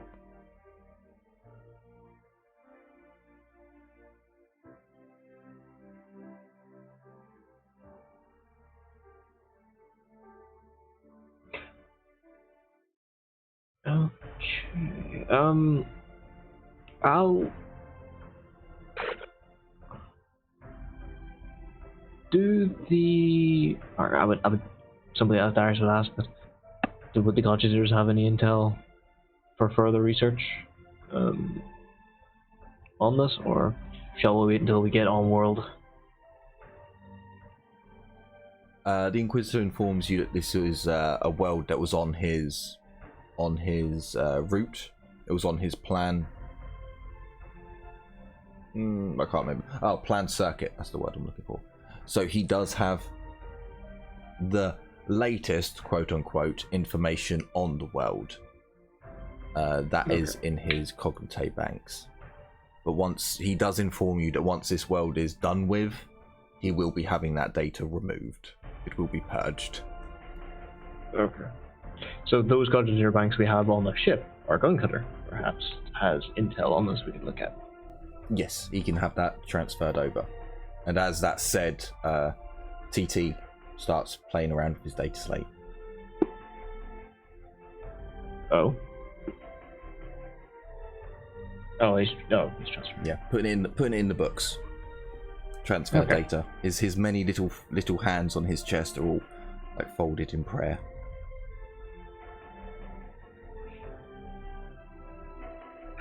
So fucking cute. You don't even have to see him to say it. I should find the artist. I should find the artist who drew that and offer them money. Be like, look, let me use it. Color it in bold colors and let me use it.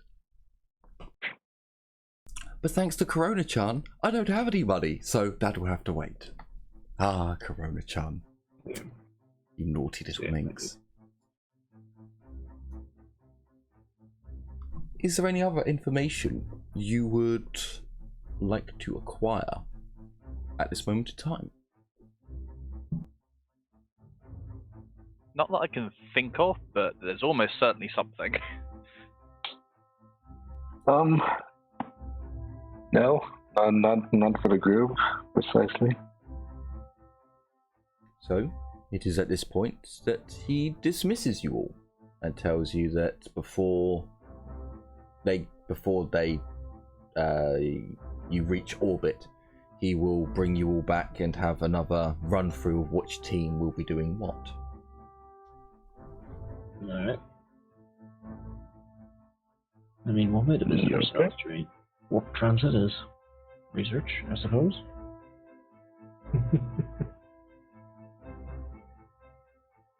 So, is there anything else the party would like to do at this time?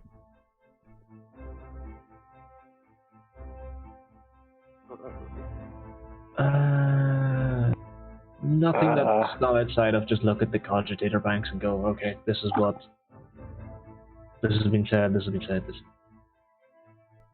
Okay. That's not the only thing.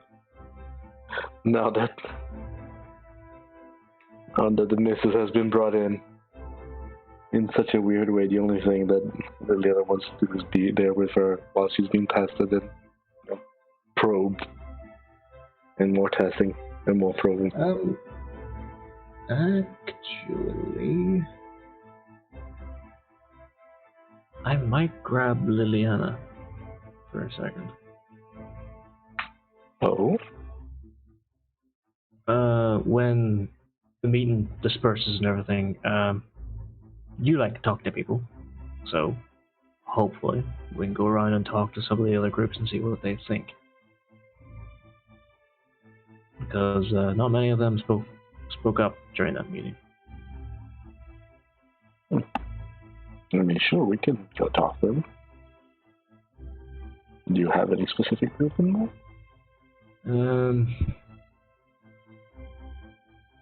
I'm not sure. No, what do you think? Who do you think would have picked up a little bit more than the rest of them? I mean, the planet has a bit of an anti-mutant Bias? yeah. So, despite my own experiences with it, the priest might be alright to ask, but no, maybe not.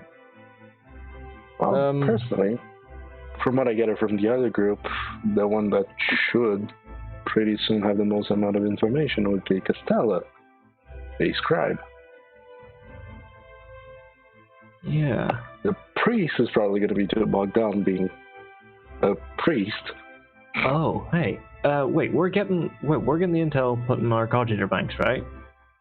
Yes. And she's most certainly getting she's definitely getting the job of going and looking at the cogitator banks on world.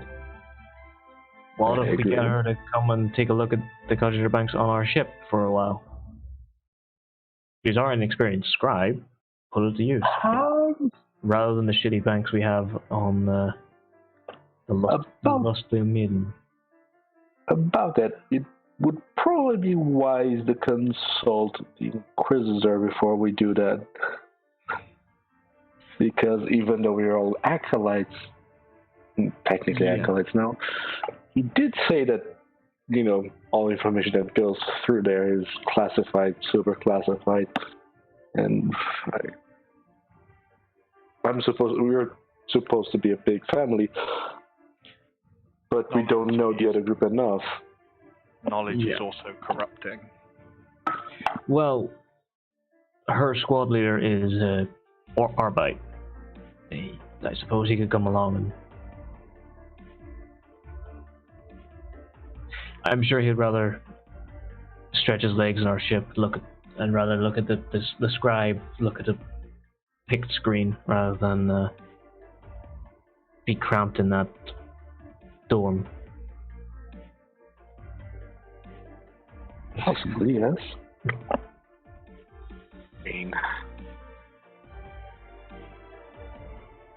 But again, just to be sure. Yeah, I'll and even though I do like talking to people and meeting new people, especially Nutella, I found her to be very interesting. And there was the other dude too that did the acrobatic stuff. He seemed cool. Yeah. But I don't think that group specifically is going to be useful for us. I mean, Nutella is batshit insane. One doesn't like touching people. The other is a priest. Ariel. So, a priest. And there's a few of the world or gods with them. So I don't think that group is very research. Tyrus, Festus, Dario, and Nutella. Yeah, Nutella. Okay. All right. I'll talk to I'll go talk to the Inquisitor. I'll call him first ahead of time to make sure I've got permission to go speak with him. Well, I mean, we can speak with him. I know what you mean. Yeah. Never mind. I will put forwards you are allowed to talk to anyone about anything when you're all working on the same project. So when you come to the Inquisitor, it's perfectly fine for any of the groups to help you on this task with any aspect of it. Research, fighting, backup, you name it, they can assist you. Because you're all doing the same task. It's just, if you are rolling demonology and you find out that, oh, okay, actually this world is the prison for a greater demon of Slaanesh, you just tell them that you found out that this place is a prison for something from beyond and it must remain imprisoned. You don't tell them all the juicy knowledge that corrupted your soul and turned it so black. You just give them the briefest of descriptions. But for this world where you're all working as a team, it's completely fine. The only crossover is obviously if the other team members are rolling things and using forbidden laws, they're going to give you very little information. Basically swap it round. Yes, this is a prison that's locking something up from beyond. If she's with you, however, she will give you the information that she learns. She won't keep that to herself, unless there's an RP reason for it. Okay, so what do you think? Shall we do it, or shall we keep it in-house for now? I mean, we should. We shouldn't. We should? Oh, wait. Wait, what? Knowledge corrupts and they don't need to know. If it becomes... Mordecai, for the love of Almighty Jeebus, aka the Almighty Emperor. I mean, Almighty G-Dub. Basks in the sky. Not every knowledge corrupts. The knowledge on that thing would.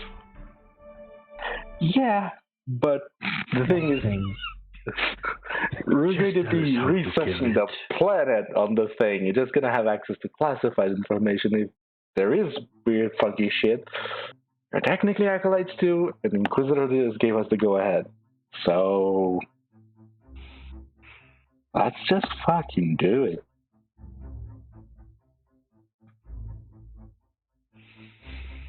I just look to you, Darius. It's just like, you're the team leader, I guess. Alright, we've got about 14 days. Missing out one or two of those just to make sure they're all where everyone's on the same page and everything. Wouldn't be too bad. How about that? We leave it a day or so, get it acclimated with them, let them get acclimated with the ship, then ask about stuff up with our cogitators. How about that?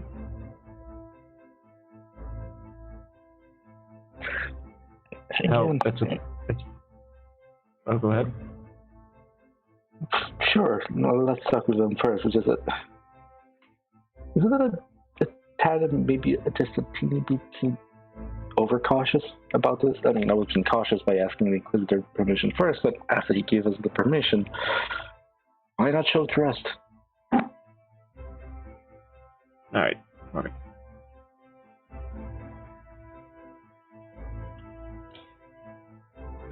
I'll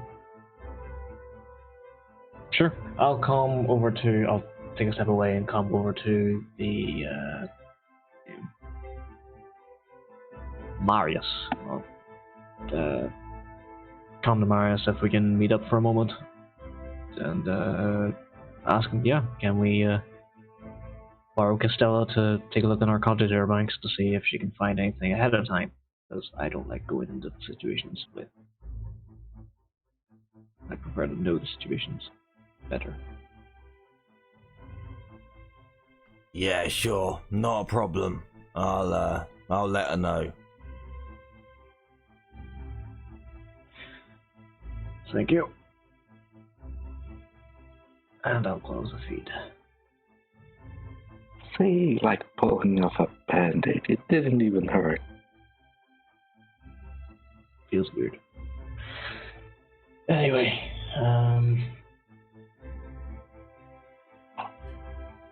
So, about an hour later, Castiella turns up with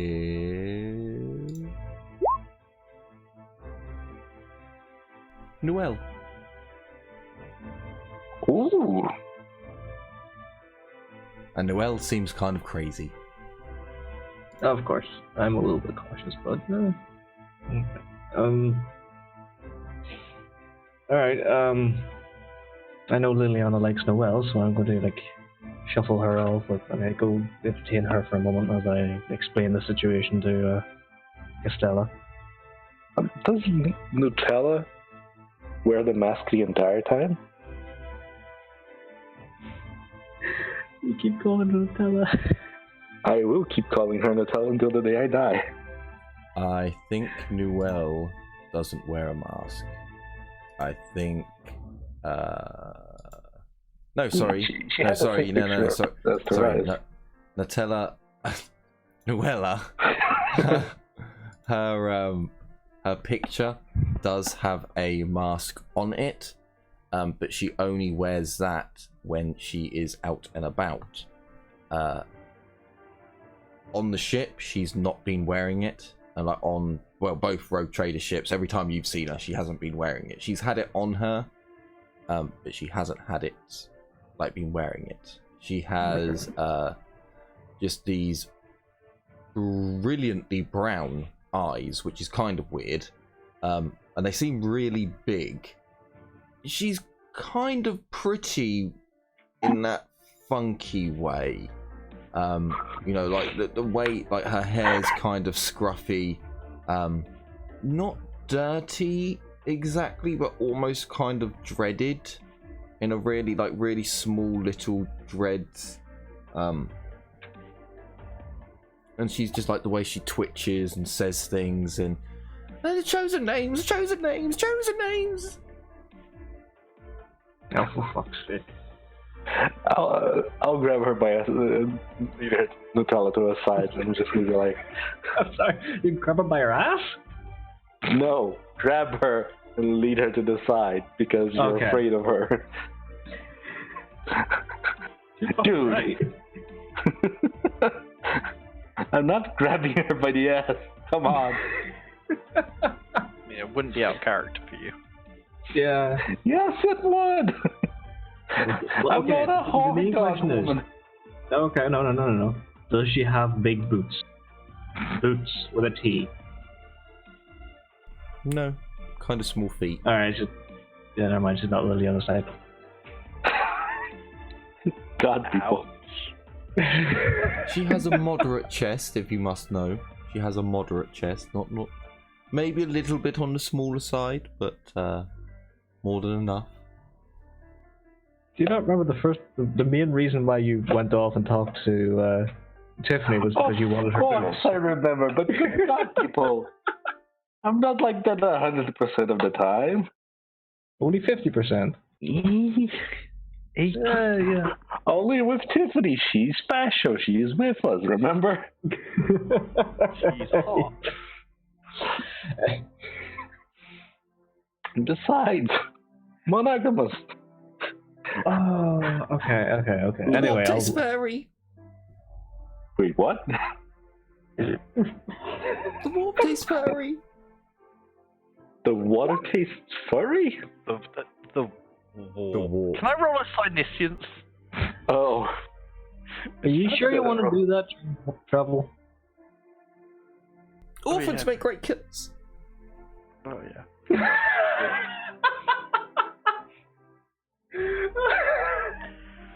I'm just gonna look at Darius, give a big thumbs up, and I'm gonna go talk some Nutella. You know, I'm like a crazy Chosen names person. given it sold. What chosen names, though? Oh boy. Chosen by the chosen. Who's the chosen? Inquisitor sat on a chair. Which Inquisitor? Why? You sold a chair? What? I'm going down the rabbit hole. Why? Oh boy. The one with Okay. grey streaks leads us in the night.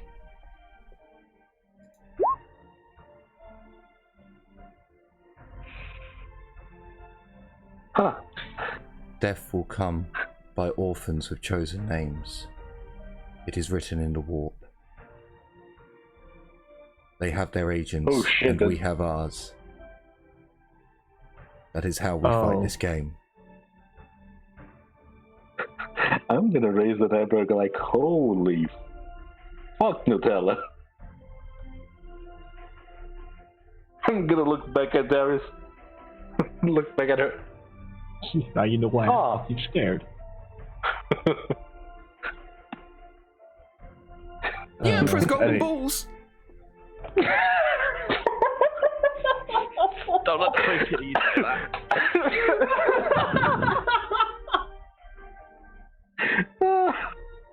Oh, okay. I'm just gonna look at Nutella. No, Nutella, he does have balls. Massive, massive golden balls. And the Grails were Okay. made to destroy him.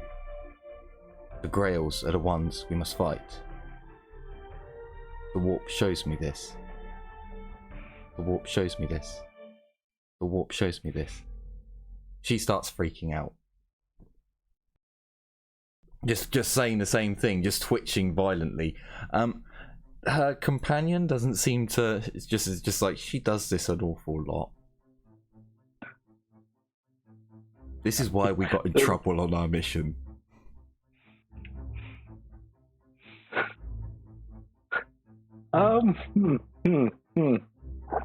Darius, please go ahead. I'm gonna try to console the crazy woman. Yeah.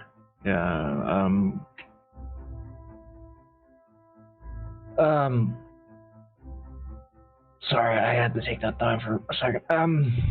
Yeah, just come over here and I'll show her to the Conchete Bank and I'll motion for Ezio and Mordecai to come over because Mordecai's from a research world and Ezio has been pretty damn good at researching up until now, so. Sure. Lead me to your cognitator. I'm more than happy to help if it means going through, being out that room, to be honest. I mean, she doesn't make it much better, but at least she's, amusing? Yeah, you can see that. Well, kind of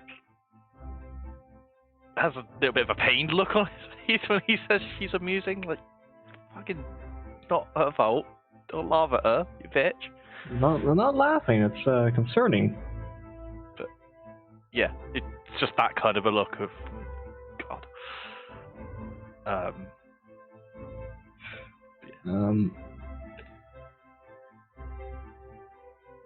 Okay, so I'll just sit her down and tell her, like, I prefer to go into a mission knowing as many details as possible, so this system should have, this Cogite Bank should have all the intels on world that the Inquisitor has. I'm sure you want to get out of the room, so if you want to look through this, give us any intel you can find. Perfect, we'll share it between the squads. Plus, it'll be practice for when we actually land on the world. Get this done as fast as possible. Sure. Yeah, I can do that. I'm used to siphoning through the reels. It shouldn't be a problem. It may take me a day or so, or maybe two or Take your three. time. But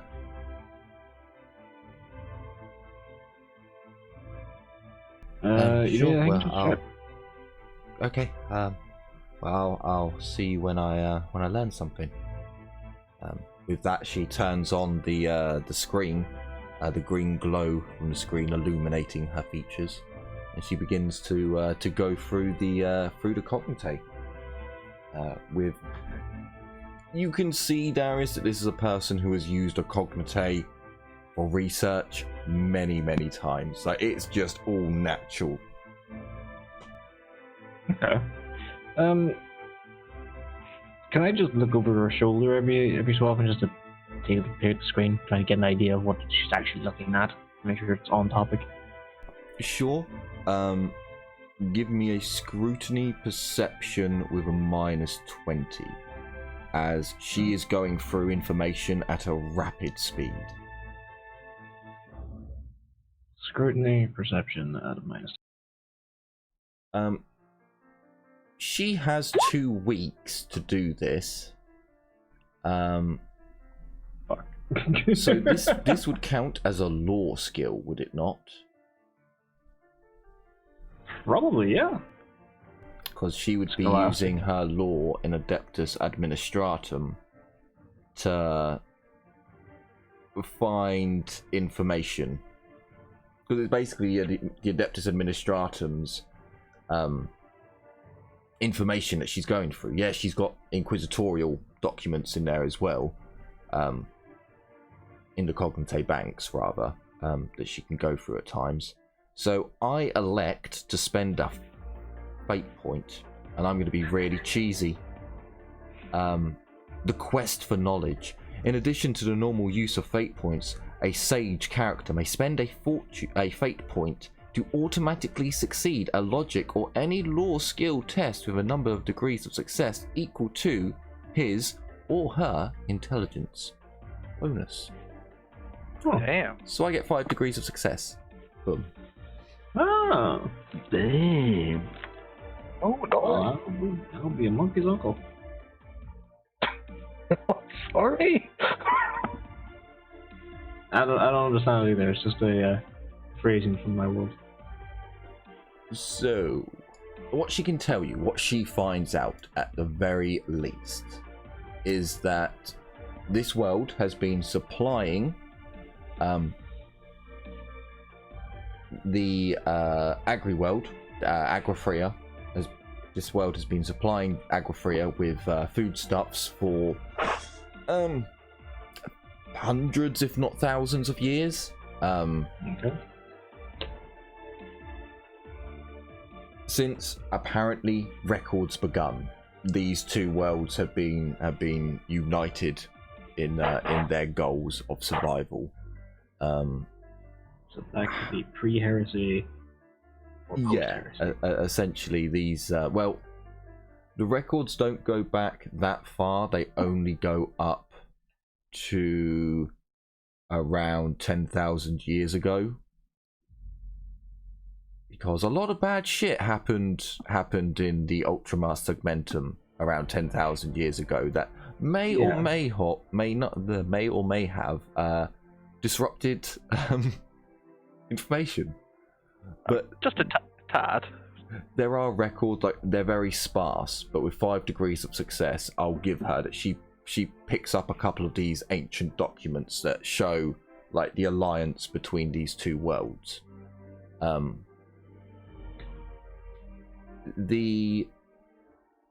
So essentially the main players that you're basically looking for here. It doesn't look as if anyone was purged. What did we say, 7 years ago? I forget now. Where's the document? 14. Or was it 14? 14. I think it was 14. Because it's been 7s, so, and that's the wrong document. So 14 years ago. There's no sign of purging that happened on World. However, she does pick up that a few of the traders that were trading with the world, not affiliated with any of the world's guilds, did disappear. But those names are essentially lost, or you can note it down for future reference. But there aren't actually any names to give you. These are just points of interest that she was able to find. So that happened about, what, 14 years ago? Yeah, 14 years ago. And these were like the only thing she can find 14 years ago that was linked between these two planets is a number of small sector traders disappearing. And these are ships like the one you're on now. These are meant for travel in one subsector. They're not meant to be traveling the length and breadth of the Imperium. They can if they do several hundred stops along the way, but genuinely the ship that you're on is a short distance void faring vessel. Yes, very similar to the ones that were taken out 14 years ago.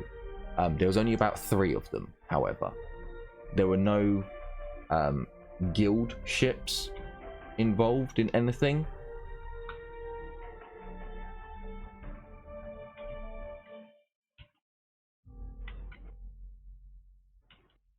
Yeah, the only thing that is brought up is that there was a mass distribution problem because of all the upper echelons, basically, of all these companies getting taken out.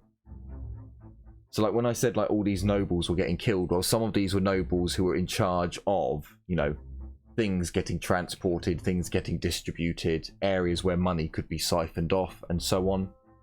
There was a real big problem with like foodstuffs backing up, because the deliveries are, when they're actually harvested, or when they actually bring down the bighorns, they're meant like the starports are extremely busy during those times. And because of all that problem 14 years ago, that did cause issues. But that was the only problem this world suffered. Okay. Apart from that, you find that many of the farming communities do have contacts with several of the official skolams. These are official skolams for labourers, for people to work the farms, to work the land. And she goes through, and you can see all the lists of people who have been brought in and who've all been given registered documentation for now working on world, now living on world, and what they're doing.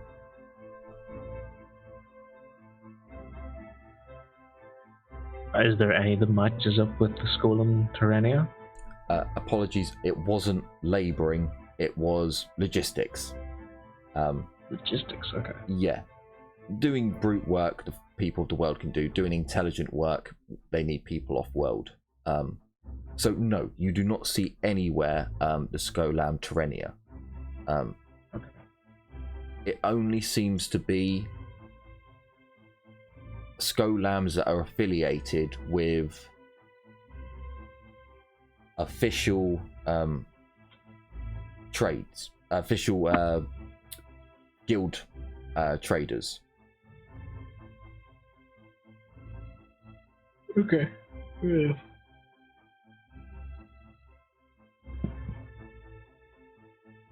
Okay then. That was it. The last bit of information she does bring out for you is that this world has a strict documentation laws. Even though it's essentially an agri world, everyone must be registered. Everyone must have their papers on them at all times. Okay. Do we have papers prepared for us? We still have the papers we got before. You will do. Well, basically, you're going down as an Inquisitorial party this time. Because the Inquisition, the Inquisition were called here. It's not like Magnus is doing a secret investigation. They called him. He's here. It may have taken him a year or two to get here, but hey ho.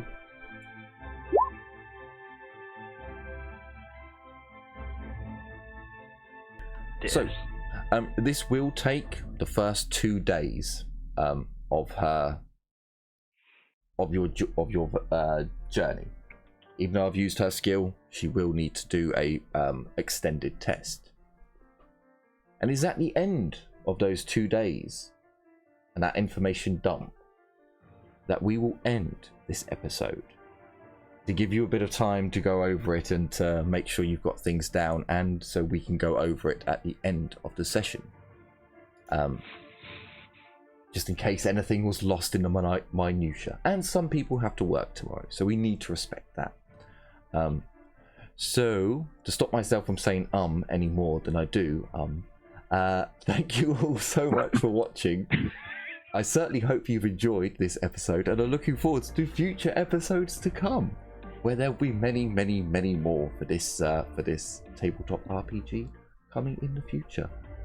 And remember that on Thursday we have more Warhammer Fantasy, where some more crazy things will sure to happen.